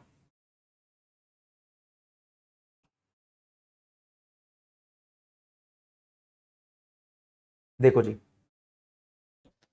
ये चाइना के बारे में बात बोल रहा हूं। मान लो इंडिया के अंदर कोई फोन 10,000 रुपए का मिल रहा है, इंडिया में कोई फोन 10,000 रुपए का मिल रहा है, बिल्कुल। चाइना जानबूझकर इंडिया में वो फोन 9,000 का बेच रहा है। तो बताओ, इंडिया के डोमेस्टिक प्रोड्यूसर्स को चाइना बर्बाद करना चाहता है नहीं चाहता? बर्बाद करना चाहता है ना। तो बस इस चीज को देखते हुए, मतलब पर्पस देख लिया, इंडिया को पता लग गया कि चाइना बहुत हरामी देश है, वो इंडिया के बिजनेस को बर्बाद करने के लिए जानबूझ के सस्ते में बेच रहा है, जानबूझकर सस्ते में बेच रहा है। तो इंडिया जबरदस्ती उसका प्राइस लेवल पे ले आएगी, इतना टैक्स लगा देगी कि डोमेस्टिक प्राइस के बराबर हो जाए। तो ऐसे टैरिफ को बोलते हैं ट्रेड के डिस्टॉर्शन के लिए टैक्स बनाए गए हैं। ये ट्रेड के डिस्टॉर्शन के लिए टैक्स बनाए गए हैं। अब भाई साहब यहां पर यही लिखा हुआ है, लाइन देखेंगे जरा आप, countries affected by unfair foreign trade practice. ये अनफेयर फॉरेन ट्रेड प्रैक्टिस होती है, चाइना ने बहुत बार ऐसा किया है। तो इंडिया जैसी कंट्री रेस्पॉन्ड कर देती है बहुत quickly, by the measures in the form of tariff response, tariff लगाकर इंडिया रेस्पॉन्ड करती है टू ऑफसेट द डिस्टॉर्शन, जो डिस्टॉर्शन खत्म की है इंडिया ने, ऑफसेट का मतलब खत्म करना, और इसको बोलते हैं ट्रिगर प्राइस मैकेनिज्म। ये एक ट्रिगर प्राइस मैकेनिज्म होती है, इंडिया प्राइस को ट्रिगर कर देती है, उछाल देती है। यहां पर 9,000 का चाइना फोन बेच रहा था, इंडिया ने 1,000 का टैक्स लगाकर वापस 10,000 का कर दिया। बच्चा बोल रहा है सर, उत्सव बोल रहा है कि सर ये तो वेरिएबल टैरिफ की तरह हुआ। जी हां मेरे दोस्त, वेरिएबल टैरिफ में कोई फॉरेन कंट्री सस्ता माल बेच रही है तो इंडिया उसको अपने रेट के बराबर लाने के लिए टैक्स लगाता है, मान गए, ये नॉर्मल होता है। लेकिन जब कोई कंट्री जानबूझकर बर्बाद कर रही है हमारे देश को, तब इंडिया उस सोच से जो टैक्स लगाता है उसे बोलते हैं tariff as a response to trade distortion. Actually ये कोई टैरिफ नहीं है, इसके अंदर टाइप है, 16वें और 17वें नंबर पे वही है, वो मैं समझाता हूं आपको। देखो ऐसा होता कैसे है दोस्त, देखो मैं बताता हूं आपको। देखो जी, चाइना में जैकेट स्वेटर मान लो 10,000 रुपए की एक जैकेट बिक रही है, सर्दियों में बिकती है ना जैकेट, 10,000 की जैकेट बिक रही है चाइना के अंदर, लेकिन सर्दियां चाइना में खत्म होने को है। तो भैया जितनी भी जैकेट बची हैं 10,000 वाली, जितनी भी अनसोल्ड जैकेट है जो बिकी नहीं है कंपनी की, अब वो तो खराब हो जाएंगी, पड़ी रहेंगी, है ना। तो किसी भी तरीके से चाइना, देखो अब चाइना में गर्मी आ चुकी है, चाइना में तो ये बिकेंगी नहीं, वो किसी भी तरीके से इसको डंप करना चाहेगा, तो 10,000 की जैकेट वो 2,000 की भी बेच देगा, डंप करेगा। डंप का मतलब होता है किसी दूसरे देश में फेंक देना सस्ते रेट पे, क्योंकि चाइना में तो गया, मौसम गया। तो जब कोई चाइना का प्रोड्यूसर डंपिंग करता है, यानी अपने प्रोडक्ट को हमारे देश में सस्ते में बेचता है, इससे हमारे देश का डिस्टॉर्शन तो होगा भाई साहब, मैं इसकी बात कर रहा हूं। इससे हमारे देश का धंधा डिस्टॉर्ट होगा ना, खराब होगा ना भाई। तो कैसे बेच रहा है, कहां गया, कैसे बेच रहा है हमारे देश में 2,000 की, 10,000 का माल 2,000 में कैसे बेच रहा है। ये तो यार हमारे देश में भी 10,000 का मिलता है, तो हमारे देश की सरकार फटाक से इसके ऊपर टैक्स लगाएगी और इसका रेट 10,000 करवा देगी। तो दोस्त अब यहां पर डिस्टॉर्शन था, इस वजह से ये किया गया। तो ये टैरिफ है जो डिस्टॉर्शन का रेस्पॉन्स है, लेकिन इस टैरिफ का नाम है एक, यहां पर देखो कोई नाम नहीं था। वैसे मैं बताऊं तो सच में ये कोई टाइप ऑफ टैरिफ नहीं है, इसके अंदर दो टैरिफ आते हैं, इसके अंदर दो टैरिफ आते हैं। एक मैं पढ़ा रहा हूं आपको, अगर वो डंप करने के लिए टैरिफ लगा रही है इंडिया, तो इसे बोलते हैं anti dumping duty, ADD. Anti dumping duty लगा दी सरकार ने, पर्पस जान लिया उसका भैया, तो आपको पढ़ा रहा हूं। एंटी डंपिंग ड्यूटी क्या होती है, ये एक प्रोटेक्शनिस्ट टैरिफ होता है। हम अपने देश के डोमेस्टिक प्रोड्यूसर्स को प्रोटेक्शन प्रोवाइड कराना चाहते हैं, तो यहां पर अगर it is a protectionist tariff that are domestic government impose on import, जैसे कि हमारी डोमेस्टिक गवर्नमेंट है वो इंपोर्ट के ऊपर लगा देगी, that it believe the price below fair market value. कहता है जबरदस्ती इसने प्राइस किया हुआ है फेयर मार्केट वैल्यू से, 10,000 की जैकेट है, जबरदस्ती हमारे देश में 2,000 की डंपिंग कर रहे हैं, जबरदस्ती। ठीक है, डंपिंग को कभी कभी हम प्रीडेटरी प्राइसिंग भी बोलते हैं। प्रीडेटरी प्राइसिंग का मतलब होता है चालाकी से प्राइस कम करना, प्रीडेटरी प्राइस का मतलब होता है चालाकी से प्राइस कम करना। ठीक है, इससे हमारे देश के डोमेस्टिक प्रोड्यूसर्स बाहर निकल जाएंगे, ड्राइव आउट हो जाएंगे। कर सकती है कंपनी, बिल्कुल कर सकती है। क्यों कर देती है, कई बार डंपिंग इसलिए की जाती है कि भाई चाइना वाले लोग जानबूझकर इंडिया में सस्ता माल बेच रहे हैं ताकि वो इंडिया में स्टैब्लिश कर ले अपनी मोनोपोली, कर लेती है। तो भैया इस डंपिंग को इंडिया मानता है अनफेयर और बोलता है ये डोमेस्टिक प्रोड्यूसर्स के लिए बन गया है थ्रेट, तो इसलिए यहां पर एंटी डंपिंग ड्यूटी चार्ज की जाएगी, मतलब उतना रेट चार्ज किया जाएगा जिससे नॉर्मल तक हो जाएगा। ठीक है, तो बोलते हैं this is justified only if the domestic industry is seriously injured. हाँ कहता है, अब भैया देखो वर्ल्ड ट्रेड ऑर्गेनाइजेशन बोलती है भाई सस्ते में तो बेच रहा है यार, वो उसको बेचने दो, तुम नहीं बेच पा रहे तो क्या करें। तो इंडिया बोलता है देखो सस्ते में बेच रहा है तो बिकने दो, लेकिन अगर हमारे प्रोड्यूसर्स बर्बाद हो रहे हैं ना, सीरियसली इंजर्ड हो रहे हैं, तो हम ये ड्यूटी लगाएंगे। समझ रहे हो? तो हम ये ड्यूटी लगाएंगे। हम किसी अंबानी अडानी को बचाने के लिए नहीं कर रहे, हम ये प्रोटेक्शन कर रहे हैं नेशनल इंटरेस्ट के लिए, देश को बचाने के लिए। चाइना की तो तुम्हें बातें बताऊं, चाइना कभी कभी क्या करता है, पर्पस देखना भाई साहब। चलो ये तो चाइना के जो प्रोड्यूसर थे वो डंपिंग कर रहे थे, हमारे देश में सस्ते माल बेच रहे थे। कभी कभी चाइनीज गवर्नमेंट बोल देती है, कहती है अबे जो 10,000 की जैकेट है ना, ये इंडिया में तू 2,000 की बेच दे। अब ये प्रोड्यूसर करेगा सरकार को धतूरे का बीच चाटा है क्या सरकार? 10,000 की जैकेट में 2,000 में कैसे बेच सकता हूं भाई? सर्दियां चल रही है, 10,000 की जैकेट मेरी 10,000 की बिक रही है, मैं इंडिया में 2,000 की कैसे बेच दूं? गवर्नमेंट चाहती है इंडिया को डिस्टॉर्ट करना, बर्बाद करना। तो गवर्नमेंट कहती है इससे कि तू 10,000 की जैकेट 2,000 में बेच, तेरे को 8,000 रुपए का जो लॉस हो रहा है ये सरकार सब्सिडी की फॉर्म में देगी। यानी सरकार जानबूझकर अपने देश के लोगों को सब्सिडी देने में लगी हुई है। सरकार जानबूझकर अपने देश के लोगों को सब्सिडी देने में लगी हुई है ताकि इंडिया को बर्बाद करा जाए। चाइनीज गवर्नमेंट ऐसा चाह रही है। ऐसा पता है क्या हुआ था? खिलौनों के केस में हुआ भी था। बहुत सारे खिलौने चाइना से इंडिया में आते जा रहे थे सस्ते रेट पे, और एक टाइम पर पता लग गया इंडिया को कि यह कारनामा सरकार ने करवाया है। भाई नॉर्मली तू बेच रहा है तो बेच ले, इंडिया भी बोलता है, लेकिन अगर सरकार ने करवा दिया ऐसे, भाई जितने रुपए की सरकार ने सब्सिडी दी है ना, उतने ही रुपए की सरकार यहां पर ड्यूटी लगा देगी, टैक्स लगा देगी। इसको काउंटर करेगी सरकार। क्या करेगी? काउंटर, बदला लेगी।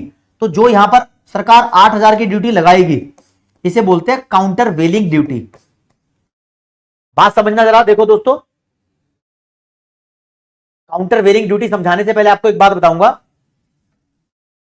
जब कोई फॉरेन का बंदा सस्ते में इंडिया में माल बेचता है तो इंडिया इसका रेस्पॉन्स करती है कैसे? 2 तरीके से।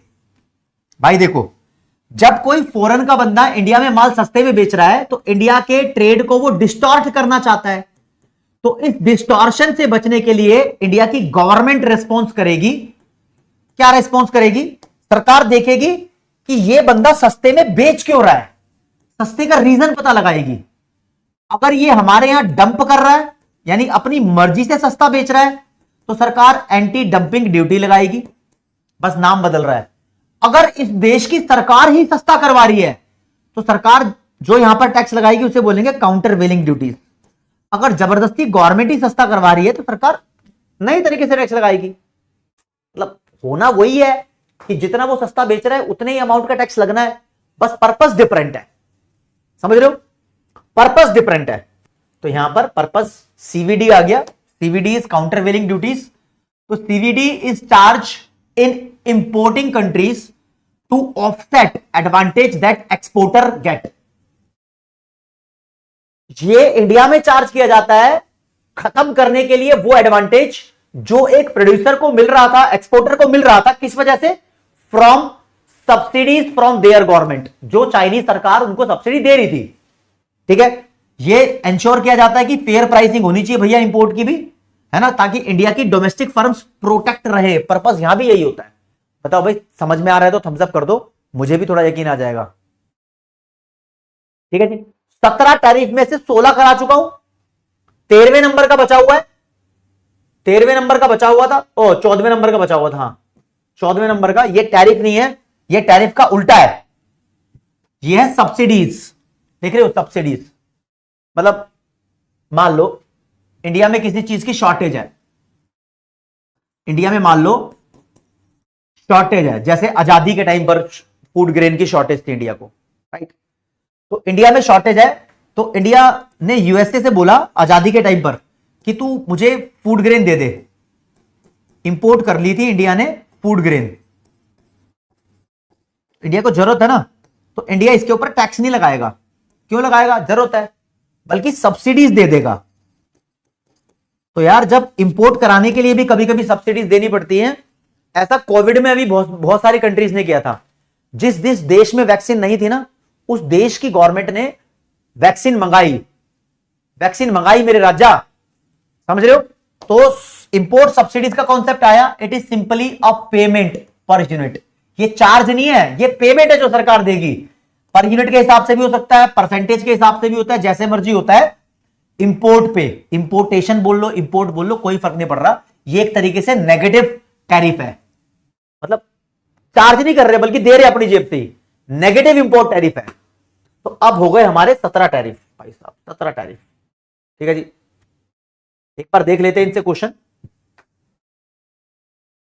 भाई दोस्तों आपसे एक रिक्वेस्ट है, अगर बीच में अगर आप किसी टैरिफ के अंदर कंफ्यूज हो रहे हो, कुछ बच्चों का मदारा कंफ्यूज भी हो रहा होगा, मिक्स्ड भी हो रहा होगा, तो प्लीज इसको एक बार रिवाइज कर लेना, आपको कवर अप हो जाएगा। ठीक है, तो एंटी डंपिंग ड्यूटी का क्वेश्चन है। एंटी डंपिंग ड्यूटी, जब कोई फॉरनर जानबूझ के डंप कर रहा हो हमारे देश के अंदर, ठीक है, तो यहां पर दो बातें हैं। तो उसके ऊपर सरकार एक एडिशनल इंपोर्ट ड्यूटी लगाएगी, एडिशनल इंपोर्ट ड्यूटी लगाएगी, जिसे बोलेंगे हम एंटी डंपिंग ड्यूटी। राइट, किस लिए?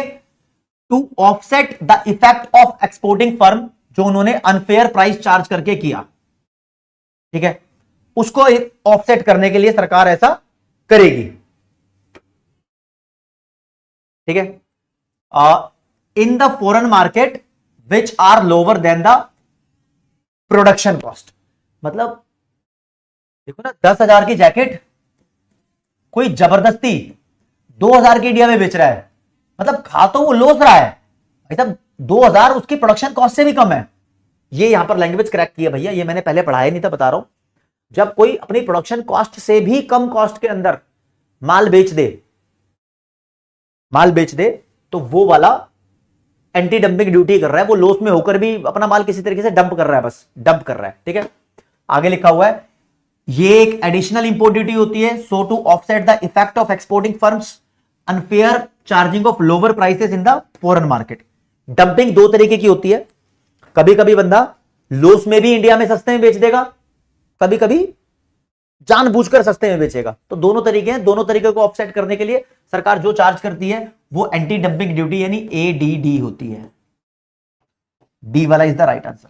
तो लेट मी रिपीट गाइस, जो जो बच्चा कंफ्यूज है, चलो उनको दोबारा देखने की जरूरत नहीं, अक्षत पटेरिया जी, मैं रिपीट कर देता हूं तुम्हारे लिए। एक बार ये क्वेश्चन का आंसर दे दूं फिर रिपीट कर देता हूं। काउंटर वेलिंग ड्यूटी आया है जब सरकार, चाइना की सरकार जानबूझकर सब्सिडी देती है, बंदे को बोलती है इंडिया में सस्ता बेच, तो इंडिया उसका जवाब देती है। आप प्लीज पढ़ेंगे इसको, आप पढ़ो तीनों ऑप्शन और सही जवाब दो। इसके बाद मैं सारे टैक्स रिपीट कर दूंगा दोस्त, ताकि आपको अच्छे से समझ में आए। अगर आप चाहते हो कि सारे टैक्स रिपीट कर दो तो थम्स अप कर दो एक बारी।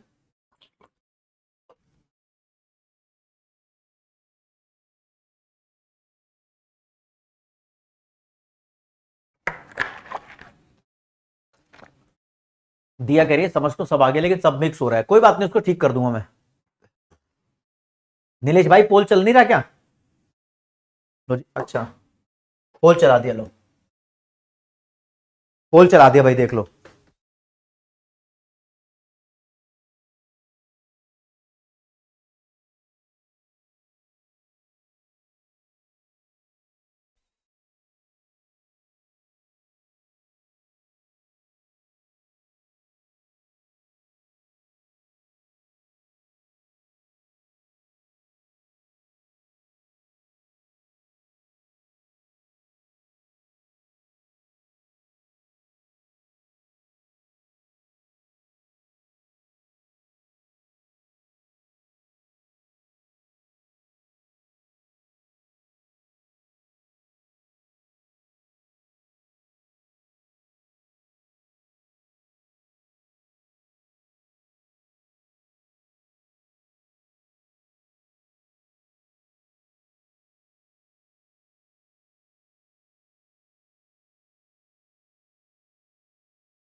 सारे बच्चे डीडी कर रहे हैं, आंसर डीडी कर रहे हैं।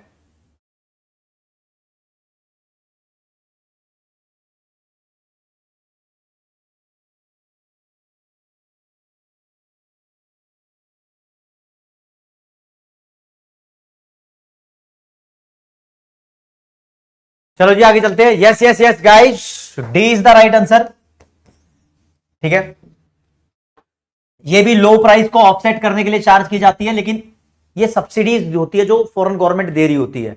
इससे भी ये देखा जाता है कि फेयर प्राइस चार्ज हो हमारे देश के अंदर, और डोमेस्टिक इंडस्ट्रीज को प्रोटेक्ट करने का पर्पस भी यहां रहता है। मैंने शॉर्ट में बताया आपको, ताकि आपको मैं एक बार रिवाइज करा सकूं। 17 टैक्स है भैया। अल्पन चक्रवर्ती भाई साहब देखो, एक एक करके टैक्स रिवाइज कराता हूं। देखो जी क्या हुआ। नंबर 1 पे अगर मैं बोल रहा हूं 500 रुपए, 1000 रुपए ये टैक्स चार्ज हो रहा है पर यूनिट के हिसाब से, परसेंटेज में नहीं है, तो इसको बोलेंगे स्पेसिफिक टैक्स। अगर मैं बोल रहा हूं परसेंटेज में टैक्स चार्ज हो रहा है 5%, 10%, तो इसको बोलेंगे एड वैलोरम टैक्स। अगर मैं बोल रहा हूं दोनों चार्ज होंगे, दोनों चार्ज होंगे, दोनों के दोनों, तो इसको बोलेंगे कंपाउंड टैक्स। ये चौथे नंबर पे कराया था। अगर मैं बोल रहा हूं दोनों में से जो ज्यादा होगा, दोनों का अमाउंट कैलकुलेट करके देखो, दोनों में से जो ज्यादा होगा वो वाला चार्ज होगा, तो इसे बोलेंगे हम मिक्स्ड टैरिफ। मिक्स्ड टैरिफ, ठीक है जी, ओके रिपोर्ट है, ठीक है। फिर इसके बाद मैंने बताया टैरिफ रेट कोटा। एक सर्टेन लिमिट इंपोर्ट कराओ, उसके ऊपर कोई टैक्स नहीं है या मिनिमम टैरिफ है, उससे ज्यादा लिमिट क्रॉस करके तो तुम इंपोर्ट कराओगे तो ज्यादा टैक्स लगेगा, टैरिफ रेट कोटा। इसके बाद आया एस्केलेटेड टैरिफ, ठीक है। एस्केलेटेड टैरिफ कहता है फिनिश्ड गुड पे ज्यादा टैक्स चार्ज करेंगे और रॉ मटेरियल पे कम टैक्स चार्ज करेंगे। फिनिश्ड पे ज्यादा, रॉ पे कम चार्ज करेंगे, ठीक है जी, ओके। अगला टैरिफ आया MFN। ये वर्ल्ड WTO के मेंबर जो एक दूसरे से हाईएस्ट टैक्स चार्ज करते हैं उसे बोलते हैं MFN रेट, ठीक है। 7 हो गए। 8वें नंबर पे आया प्रेफरेंशियल टैरिफ। प्रेफरेंशियल टैरिफ वो टैरिफ है जो WTO के मेंबर एक दोस्त से चार्ज करते हैं MFN रेट से कम। किसी दोस्त को तुम बोल दो मैं तेरे से कम चार्ज करूंगा, तो वो प्रेफरेंशियल हो गया। एक होता है बाउंड टैरिफ। बाउंड टैरिफ वो टैरिफ होता है जब आपको बोला जाता है कि देखो हम तुम्हें प्रॉमिस कर देते हैं कि इससे ज्यादा इंक्रीज नहीं करेंगे। मतलब WTO के मेंबर जब किसी को प्रॉमिस करते हैं कि मैं एक लिमिट बताता हूं, इससे ज्यादा तो उससे इंक्रीज करूंगा ही नहीं, है ना, तो वो होता है बाउंड टैरिफ। फिर होता है अप्लाइड टैरिफ। अप्लाइड का मतलब भाई साहब अगर आपने प्रॉमिस कर दिया किसी को कि 10% से ज्यादा टैक्स चार्ज नहीं करूंगा, तो इससे कम तो कर सकते हो ना, तो एक्चुअली अप्लाई कितना कर रहे हो, मान लो 9%, 8% या 10% अप्लाई कर रहे हो, ठीक है। फिर एक होता है वेरिएबल टैरिफ। वेरिएबल टैरिफ एक ऐसा टैरिफ होता है जब तुम इंपोर्टेड गुड्स को डोमेस्टिक प्राइस के बराबर लाने के लिए टैरिफ चार्ज करते हो। मान लो चाइना से 9,000 का फोन आ रहा है, इंडिया में 10,000 का बिकता है, तो आप 1,000 का टैक्स लगा के उसको 10,000 का कर दोगे नॉर्मल लेवल पे, ठीक है। फिर एक होता है प्रोहिबिटिव टैरिफ। प्रोहिबिटिव मतलब तुम इतना ज्यादा टैक्स लगा दो कि उसके तोते उड़ जाए, वो बेचे ही ना हमारे देश में, ठीक है। एक होता है टेक्निकल टैरिफ। टेक्निकल टैरिफ या अदर टैरिफ, ये टैरिफ फिनिश्ड गुड पे अलग लगता है, यानी आईफोन पे अलग लगेगा, उसके चार्जर पे अलग लगेगा। ये रॉ मटेरियल नहीं, ध्यान रखना, चार्जर यानी कंपोनेंट। ई रिक्शा वाला एग्जांपल दिया था मैंने यहां पर, उसके कंपोनेंट पे अलग लगेगा, समझे, दोनों चीजों पे अलग अलग लगेगा। एस्केलेटेड क्या है, फिनिश्ड पे अलग और रॉ मटेरियल पे अलग। यहां क्या है, फिनिश्ड पे अलग और उसके कंपोनेंट पे अलग। रॉ मटेरियल तो तुम बना के प्रोडक्शन कर रहे हो ना देश में, राइट। अब जैसा ये वेरिएबल टैरिफ था, ये तो नॉर्मल था, सरकार ने देखा कि ट्रेड डिस्टॉर्शन हो रही है, कुछ देश सस्ते में जानबूझ के इंडिया में माल बेच रहे हैं, तो यहां पर सरकार टैक्स लगा रही है। तो वो टैरिफ अगेंस्ट ट्रेड डिस्टॉर्शन कहलाएंगे। इसके अंदर दो टाइप होती है, एक 15वें नंबर पे बताई है एंटी डंपिंग ड्यूटीज, और एक 16वें नंबर पे काउंटर वेलिंग ड्यूटीज। ठीक है जी, तो बोलोगे 17 थे सर। हाँ, 17 नंबर की सब्सिडीज हो गई ना। जब हमारे देश में शॉर्टेज होती है तो हम किसी से सब्सिडीज ले सकते हैं। ये 17 टैक्स बताए हैं मैंने आपको ऐसे। तो ऋषभ कुमार ने अलग ही क्वेश्चन पूछ लिया, सर टैरिफ रेट कोटा और बाउंड टैरिफ में अंतर क्या है? अबे टैरिफ रेट कोटा एक डिफरेंट स्कीम है। टैरिफ रेट कोटा अरे एक लिमिट तक अलाउड है, उसके बाद तुम पे टैरिफ लगेगा। और ये बाउंड टैरिफ तो डब्ल्यूटीओ के मेंबर, ये देखो यहां से लेके गुलाबी गुलाबी कर रहा हूं, ये गुलाबी गुलाबी डब्ल्यूटीओ वालों के लिए है। ये 4 टैरिफ डब्ल्यूटीओ के मेंबर्स के लिए हैं सिर्फ। ठीक है जी, ओके रिपोर्ट है।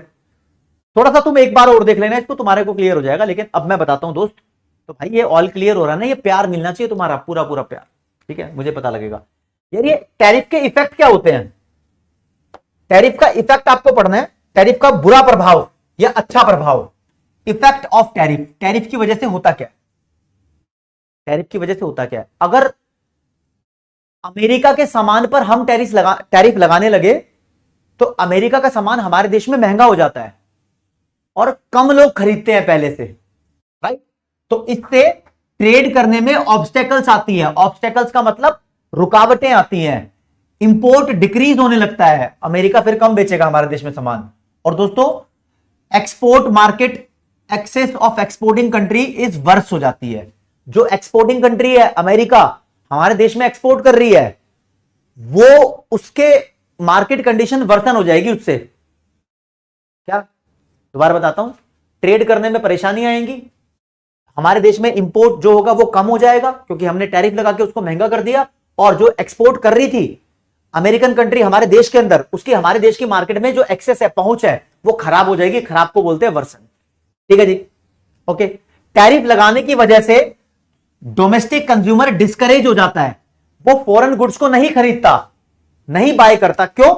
क्योंकि फॉरेन गुड्स एक्सपेंसिव हो जाती है, इससे उसका सरप्लस भी कम हो जाता है। टैरिफ दोस्तों आप अगर ध्यान दोगे, टैरिफ एनकरेज करता है डोमेस्टिकली प्रोड्यूस्ड गुड्स को। टैरिफ लगाने से इंपोर्टेड गुड्स हो जाती है महंगी, ठीक है, लेकिन जो इंडिया में माल बना है फिर वो बिकने लगता है। तो टैरिफ लगाने का मेन पर्पस जनरली यही होता है कि बाहर के माल को महंगा करो, इंडियन मेड गुड्स को, मेड इन इंडिया को बेचो। ठीक है जी, okay. Producers in importing country experience increase in wellbeing. कहता है टैरिफ लगाने से जो इंपोर्टिंग कंट्री के प्रोड्यूसर्स होते हैं ये एक्सपीरियंस करते हैं एक वेलफेयर में increase in producer surplus of domestic producers. कैसे कैसे कैसे? कहता है अमेरिका से माल महंगा हो गया तो अमेरिकन माल अब इंडिया में नहीं बिकेगा, तो इंडियन का माल बिकेगा।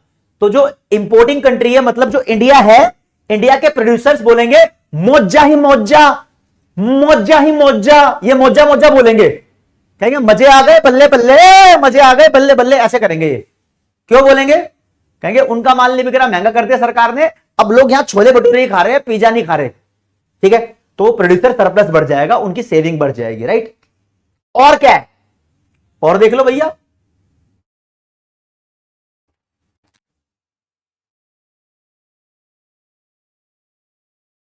अब देखो जी, बाहर से माल आ रहा है, बाहर से माल आ रहा है, प्राइस इंक्रीज हो गया है टैरिफ की वजह से फॉरेन गुड्स का, तो इसकी वजह से फॉरेन सामान नहीं बिकेगा, फॉरेन गुड्स का सामान नहीं बिकेगा, तो हमारे देश की एग्जिस्टिंग फर्म क्या बोलेगी, अबे आउटपुट बढ़ा दे। जब पिज्जा नहीं आएगा तो समोसे ज्यादा खाएंगे ना लोग, समोसे ज्यादा बिकेंगे। पिज्जा फॉरेन, समोसा देसी, समोसा ही समोसा, समोसा ही समोसा हो जाएगा, समोसा ही समोसा। और समोसे की और दुकानें भी खुल सकती हैं, ऐसा भी हो सकता है जब पिज्जा नहीं चल लिया तो समोसे की और दुकानें खुल जाएंगी। यानी यह भी पॉसिबल है कि एडिशन ऑफ न्यू फर्म्स हो जाए, अभी इंडस्ट्री के अंदर और ज्यादा फर्म एडिशन हो जाए, क्योंकि हाई प्रॉफिट हो रहा है सबको, ये देखने को मिल रहा है। और जब ज्यादा फर्म आएंगी तो नौकरियां भी बढ़ेगी, इंक्रीज इन एम्प्लॉयमेंट। मोजा ही मोजा, समोसा ही समोसा, प्रिया याद आ रही है बार बार, राइट। ठीक है, लेकिन दोस्त इसका एक बड़ा नुकसान है, कहते हैं हमने जबरदस्ती अमेरिका के सामान को महंगा किया है ना, तो इससे वर्ल्ड लेवल पे जो एफिशिएंट प्रोडक्शन होना था वो नहीं होगा। अमेरिका जो कर सकता था वो नहीं कर रहा, कह रहा इंडिया में महंगा कर दिया माल को, तो it discourage efficient production in the rest of the world. Rest of the world, बाकी बची हुई दुनिया में, यानी जो भी हमें सामान बेच रहे थे, तो वहां लफड़ा हो जाएगा भाई। तो हम यहां पर comparative advantage of foreign country को डिसरिगार्ड कर रहे हैं। अमेरिका को कंपेरेटिव एडवांटेज है, अमेरिका को ही बेचना चाहिए इंडिया में सामान, यह बात सही है, लेकिन हम जानबूझकर उसका रेट बढ़ा रहे हैं टैरिफ लगा के, अमेरिका को बेचने नहीं दे रहे, तो डिसरिगार्ड कर रहे हैं हम कंपेरेटिव एडवांटेज थ्योरी का। और टैरिफ की वजह से इंक्रीज होता है government revenue of importing country. Tariff कौन लगा रहा है? हमारे देश की सरकार। तो पैसा कौन कमा रहा है? देश की सरकार। ये इंपॉर्टेंट पॉइंट है, इसके ऊपर क्वेश्चन भी आ जाता है 7वें नंबर का। तो ये टैरिफ के दोस्तों इफेक्ट है, इससे कुछ क्वेश्चन बने हुए हैं, क्वेश्चन आप देखोगे। तो मैं पहले क्वेश्चन चालू कर देता हूं, चलो जी। क्या बोल रही है क्वेश्चन? कहता है a tariff on import is beneficial to domestic producers. कहता है अगर इंपोर्ट के ऊपर टैरिफ लगाओगे तो इंडिया के डोमेस्टिक प्रोड्यूसर्स खुश हो जाएंगे, बोलेंगे मोजा ही मोजा। कब, क्यों बोलेंगे, व्हाई, ये रीजन लिखे हैं कुछ, तो जो सही रीजन है मैं वो पढ़ देता हूं। Because it raises the price, क्योंकि इसकी वजह से फॉरेन गुड्स का प्राइस महंगा हो जाएगा, which they can sell their product in the domestic market. इसकी वजह से जो डोमेस्टिक प्रोड्यूसर्स है, अब वो अपना माल हमारे देश में बेच लेंगे सस्ते में, उनका माल बिक जाएगा। बी वाला राइट आंसर हो जाएगा, डोमेस्टिक प्रोड्यूसर्स का माल बिक जाएगा, फॉरेनर्स का। देखो देखो देखो, लेट मी गिव यू, बच्चों ने सही आंसर तो दे दिया पृथ्वी, लेकिन मेरे को इसको अच्छे से एक्सप्लेन करना है। कहता है इंपोर्ट वाली चीजों पर, देखो जी, मान लो इंडिया में सामान 10,000 का मिल रहा है, बाहर से सामान 9,000 का आ रहा है, सरकार ने इस पे टैक्स लगा के इसको महंगा कर दिया, मान लो 2,000 का टैक्स लगा दिया, 11,000 का कर दिया, कभी कभी सरकार ऐसा कर सकती है, तो इससे कोई नहीं खरीदेगा। आप इससे खरीदेंगे तो ये भी अपना रेट बढ़ा सकते हैं, ये भी 10,500 का बेच सकते हैं। कहता है डोमेस्टिक प्रोड्यूसर भी प्राइस रेज कर सकते हैं। डोमेस्टिक प्रोड्यूसर, देखो फॉरेनर्स तो प्राइस रेज करके बंद हो रहे हैं, डोमेस्टिक प्रोड्यूसर अब प्राइस रेज करके बल्ले बल्ले करेंगे, राइट, कर सकते हैं भैया, कर सकते हैं। एक और है टैरिफ का एक और outcome, outcome of tariff. Outcome का मतलब होता है रिजल्ट, क्या इफेक्ट है टैरिफ का। टैरिफ का इफेक्ट क्या है? टैरिफ की वजह से अब जो देसी बंदे हैं, जो दारू के शौकीन हैं, वो फॉरेन विस्की नहीं पी पाते। क्या बोल दिया मैंने? हाँ सच्चाई बात है भाई, जो फॉरेन कपड़ों के शौकीन हैं वो फॉरेन कपड़े नहीं पहन पाते, तो जो डोमेस्टिक कंज्यूमर्स हैं वो डिस्करेज हो जाते हैं। तो टैरिफ की वजह से डिस्करेज हो जाते हैं domestic consumers from consuming imported foreign goods. Imported goods उनको नहीं मिलती, महंगी हो जाती है भाई, वो नहीं खरीदते, और जबरदस्ती उनको देसी ठर्रा पीना पड़ता है। तो एनकरेज होना पड़ता है consumption of domestically produced import substitutes, यानी जो उसका सब्सटीट्यूट्स है वो पीना पड़ता है जबरदस्ती। तो फिर कहते हैं देसी ठर्रा पी के 25 25 25, फिर गटर में 26वें बंदे को धक्का देते हैं, पी पा के सेट होके फिर बोलते हैं 26 26।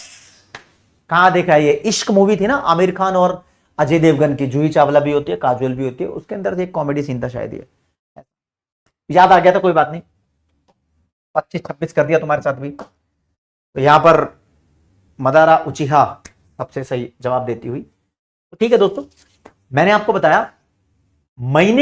बताया कि इस चैप्टर के अंदर आपको 3 टुकड़े करने हैं। कितने टुकड़े? मैंने बोला हमारी ट्रेड पॉलिसी के जो इंस्ट्रूमेंट्स हैं वो आप 3 पोर्शन में पढ़ोगे। पहले पोर्शन में टैरिफ पढ़ोगे, इंपोर्ट्स के ऊपर सारी बातें कर ली है। इसके बाद हम पढ़ेंगे नॉन टैरिफ मेजर्स और फिर एक्सपोर्ट रिलेटेड मेजर्स। ठीक है, ये आधे घंटे का टॉपिक रह गया है, इसको अभी कवर अप कर लेते हैं। बस मैं आपको 1 मिनट का ब्रेक दे रहा हूं। कितनी देर का? 1 मिनट का ब्रेक दे रहा हूं, इसको हम कवर अप कर लेंगे, खत्म। छोटा सा टॉपिक बचाओ बस आपका, फिर क्यों रोना है फालतू में।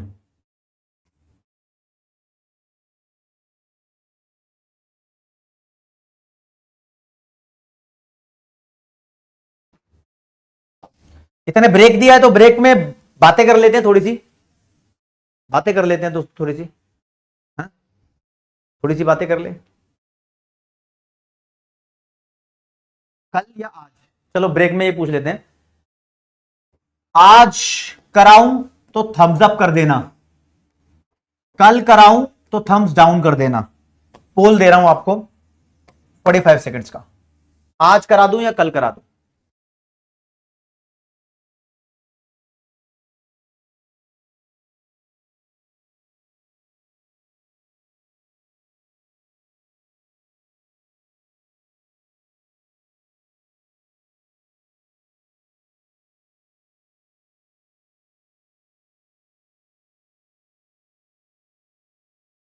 बढ़िया माधव माहेश्वरी भाई, बढ़िया।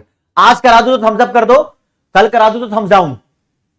मुझे पता लग जाएगा कि क्या करना है। नहीं कशिश भाई सही पोल है, आज के लिए थम्स अप करो, कल के लिए थम्स डाउन। बताओ आज रखूं या कल रखूं क्लास।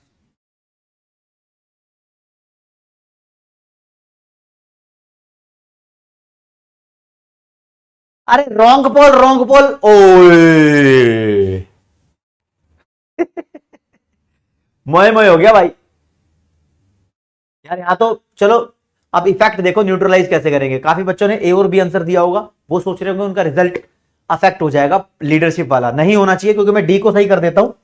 ये महंगे दिमाग वाले लोग हैं, तुम्हें बताइए। तो ज्यादातर बच्चे ए और बी के बीच में बोल रहे हैं। हाँ ज्यादातर मैं दोबारा देता हूं पोल, पोल दोबारा दे रहा हूं भाई। 45 सेकंड्स का ही पोल दे रहा हूं, वोट टाइप। अब दे दो आंसर, आज के लिए थम्स अप, कल के लिए थम्स डाउन। कर दो भाई, कर दो कर दो कर दो। ज्यादातर बच्चे थम्स डाउन ही कर रहे हैं, कल की बात कर रहे हैं।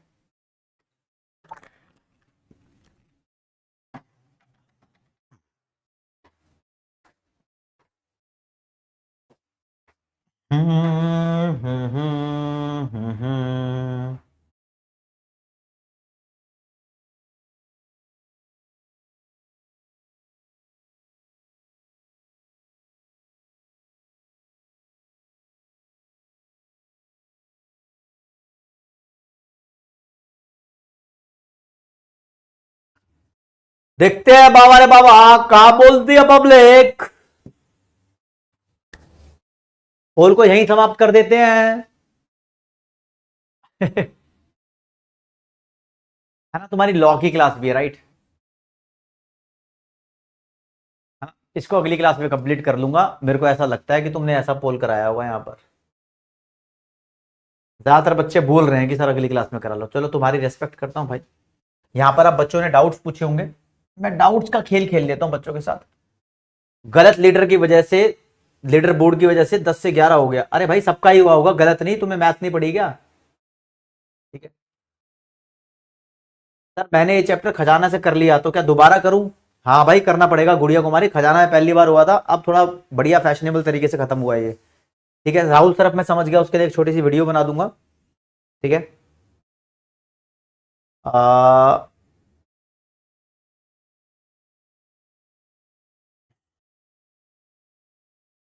प्रथम पूछ रहे हैं सर, प्रोटेक्शनिज्म और क्लोज्ड इकोनॉमी में क्या डिफरेंस है? भाई जो क्लोज्ड इकोनॉमी होती है वो प्रॉपर प्रोटेक्शनिज्म करके बैठी है, फॉरेनर्स को कुछ ट्रेड करने ही नहीं दे रही। ठीक है ओके। क्या मीट पे टैक्स लगता है तौफीक? मुझे आइडिया नहीं यार इस चीज का, सॉरी भाई। कंपाउंड टैरिफ वो टैरिफ होता है मनिंदर, जिसके अंदर हम परसेंटेज वाला, एडवलरम और पर यूनिट वाला फिक्स्ड जो स्पेसिफिक टैरिफ होता है दोनों को लगा देते हैं, दोनों को ही लगा देते हैं। ठीक है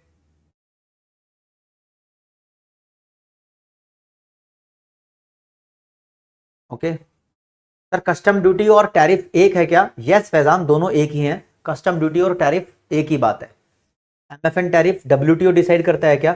यस उजमा, डब्ल्यूटीओ डिसाइड करता है। वो अगली यूनिट के अंदर डब्ल्यूटीओ आपको ढंग से पढ़ना है। थम्स अप करते रहो भाई, मजा आ रहा है तो। ठीक है स्नेहा का मैंने बता दिया था। प्रेफरेंशियल टैरिफ वो होता है जिसमें हम फॉरेन प्राइस को डोमेस्टिक प्राइस के बराबर लाने के लिए टैक्स लगाते हैं, ऐसे ही विदाउट एनी पर्पस। मतलब नहीं पता हमें कि वो डंपिंग कर रहा है या उसके देश की गवर्नमेंट हमें बर्बाद कर रही है। अगर उसके देश की गवर्नमेंट हमें बर्बाद कर रही है तो जो हम टैक्स लगाएंगे वो सीवीडी होगा, काउंटरवेलिंग ड्यूटी। अगर वो डंपिंग कर रहा होगा तो उसके बदले में जो टैक्स लगाया जाएगा वो एडीडी होगा। ठीक है आईफोन तो लग्जरी प्रोडक्ट में आता है, तो 28% टैक्स लगना चाहिए ना युवराज। मैंने एग्जांपल दिया, मैंने बोला तो है कि ये सब एग्जांपल बात बोल रहा हूं। 28% लगना चाहिए, 18% लगना चाहिए, वो तो फिर बात की बात है। ठीक है। कृष्णा पूछ रहा है सर थ्योरी चैप्टर्स को मॉड्यूल में पढ़ने में टाइम लग जाता है। दोस्त मैंने जितने भी थ्योरी चैप्टर्स आपको पढ़ाए हैं पूरे प्रॉपर मॉड्यूल से यहां पढ़ा दिए। ठीक है सर, चैप्टर 4, 5, 6 के एमसीक्यू सॉल्व करने में प्रॉब्लम आ रही है, रोनित सिंह बोल रहे हैं। भाई साहब चैप्टर 1 और चैप्टर 5 दोनों मिलाकर 10 नंबर के हैं। इसके पीवाईक्यू और एमटीपी के क्वेश्चन मैं इस सैटरडे को शाम को 5:30 बजे लेकर आ रहा हूं, दे नराधन एमसीक्यू सीरीज के अंदर। सैटरडे को 5:30 बजे सीए वाला यूट्यूब चैनल पे, तो वहां से कर लेना। मैं चाह रहा था कि इस सैटरडे तक, ट्यूसडे है ना, वेडनेसडे को तुम्हारी ये यूनिट खत्म हो जाएगी, थर्सडे फ्राइडे, हाँ 9th चैप्टर तुम्हारा ऑलमोस्ट खत्म हो जाएगा, 4 यूनिट तो खत्म हो जाएगी। ठीक है, तुम्हारा सिलेबस भी ऑलमोस्ट 15 अगस्त से पहले खत्म हो जाएगा। ठीक है, रवि को बताओ ये लाइव क्लास है या नहीं है। ठीक है, रिवीजन सीरीज में सैटरडे कौन सा चैप्टर, अच्छा आयुष भाई बता दिया 1 और 5। ठीक है, प्लीज थोड़ा सा देख लेना। ठीक है, 1 और 5 के दोनों के मैंने नोट्स दिए हुए हैं, शॉर्ट नोट्स, तो कोई रिवीजन आपको वहां से मिल सकती है। लक्ष्य धीमान भाई आपके दिल से हैं। ठीक है मनीष सैनी, मैंने बता भी दिया आपको सैटरडे के बारे में, ये था मेरा प्लान। बाकी आपके डाउट्स वहां पर सॉल्व हो जाएंगे, जो बचे हुए टॉपिक्स हैं वो अगली क्लास में सॉल्व हो जाएंगे। और तो दोस्तों मैं यही चाहूंगा कि keep revising concepts, keep revising, और हम मिलते हैं अब दे दनादन एमसीक्यूज, दे दनादन एमसीक्यूज सीरीज है। इकोनॉमिक्स के लिए संकट मोचन सीरीज नहीं होती, क्योंकि इकोनॉमिक्स में बच्चे कम ही संकट में पहुंचते हैं। इकोनॉमिक्स संकट से उभारने के लिए होती है, तो यहां दे दनादन एमसीक्यूज करो। और दूसरे सब्जेक्ट की जो वीकनेस है, काफी बच्चे लॉ के अंदर वीक होते हैं, जो नॉन मैथ्स वाले बच्चे थे 11th 12th में, वो मैथ्स के अंदर वीक होते हैं, तो वो इको में ज्यादा अच्छा परफॉर्म करने की कोशिश करते हैं। ठीक है, ताकि वो अपने मार्क्स को बढ़ा सके और कहीं ना कहीं अपना रिजल्ट इंप्रूव कर सके, क्योंकि ओवरऑल 200 भी करना होता है। ठीक है, इस वजह से तो प्लीज अपनी स्ट्रैटेजी क्लियर रखना। और आज की क्लास का लीडर बोर्ड मैं आप लोगों को दिखा देता हूं। नंबर 1 पे रहे हैं दिलीप सांखला, जो कि गलत है, गलत टॉपर है, क्योंकि एक आंसर तो मैंने डी दिया था वहां पर। हाँ, नीलेश बोल सकते हैं नंबर 1। नंबर 2 पृथ्वी, फिर अक्षत, फिर एप्पल, फिर प्राची, चंदू भाई, श्रेयंश, तेजस, मान्या। तो वो जो मोए मोए हुआ था उसकी वजह से एक बंदे को नुकसान हो गया, जिनका 10वें पे आना था। नुकसान क्या हो गया भाई, दिलीप भाई ने भी 9 में से 8 तो सही दिए होंगे, तो दिलीप भाई होंगे उनमें से, कहीं ना कहीं तो होंगे, शायद ये पहले पे भी हो सकता। इनका एवरेज टाइम 16 सेकंड है, तो इस वजह से बाद में इनका नंबर हो सकता था। लेकिन मुझे लगता है कि फिर तो ये दिलीप जी बहुत जेन्युइन है, क्योंकि सोच समझ के आंसर देते हैं। ठीक है, ठीक है दोस्तों, फिर आज की क्लास में इतना ही। बस मुझे एक चीज चाहिए, आपके प्यार में कोई कमी नहीं रहनी चाहिए, प्यार पूरा बनाए रखना। Love you everyone, thank you so much. जय हिंद, जय भारत, नमस्कार, धन्यवाद, बाय बाय।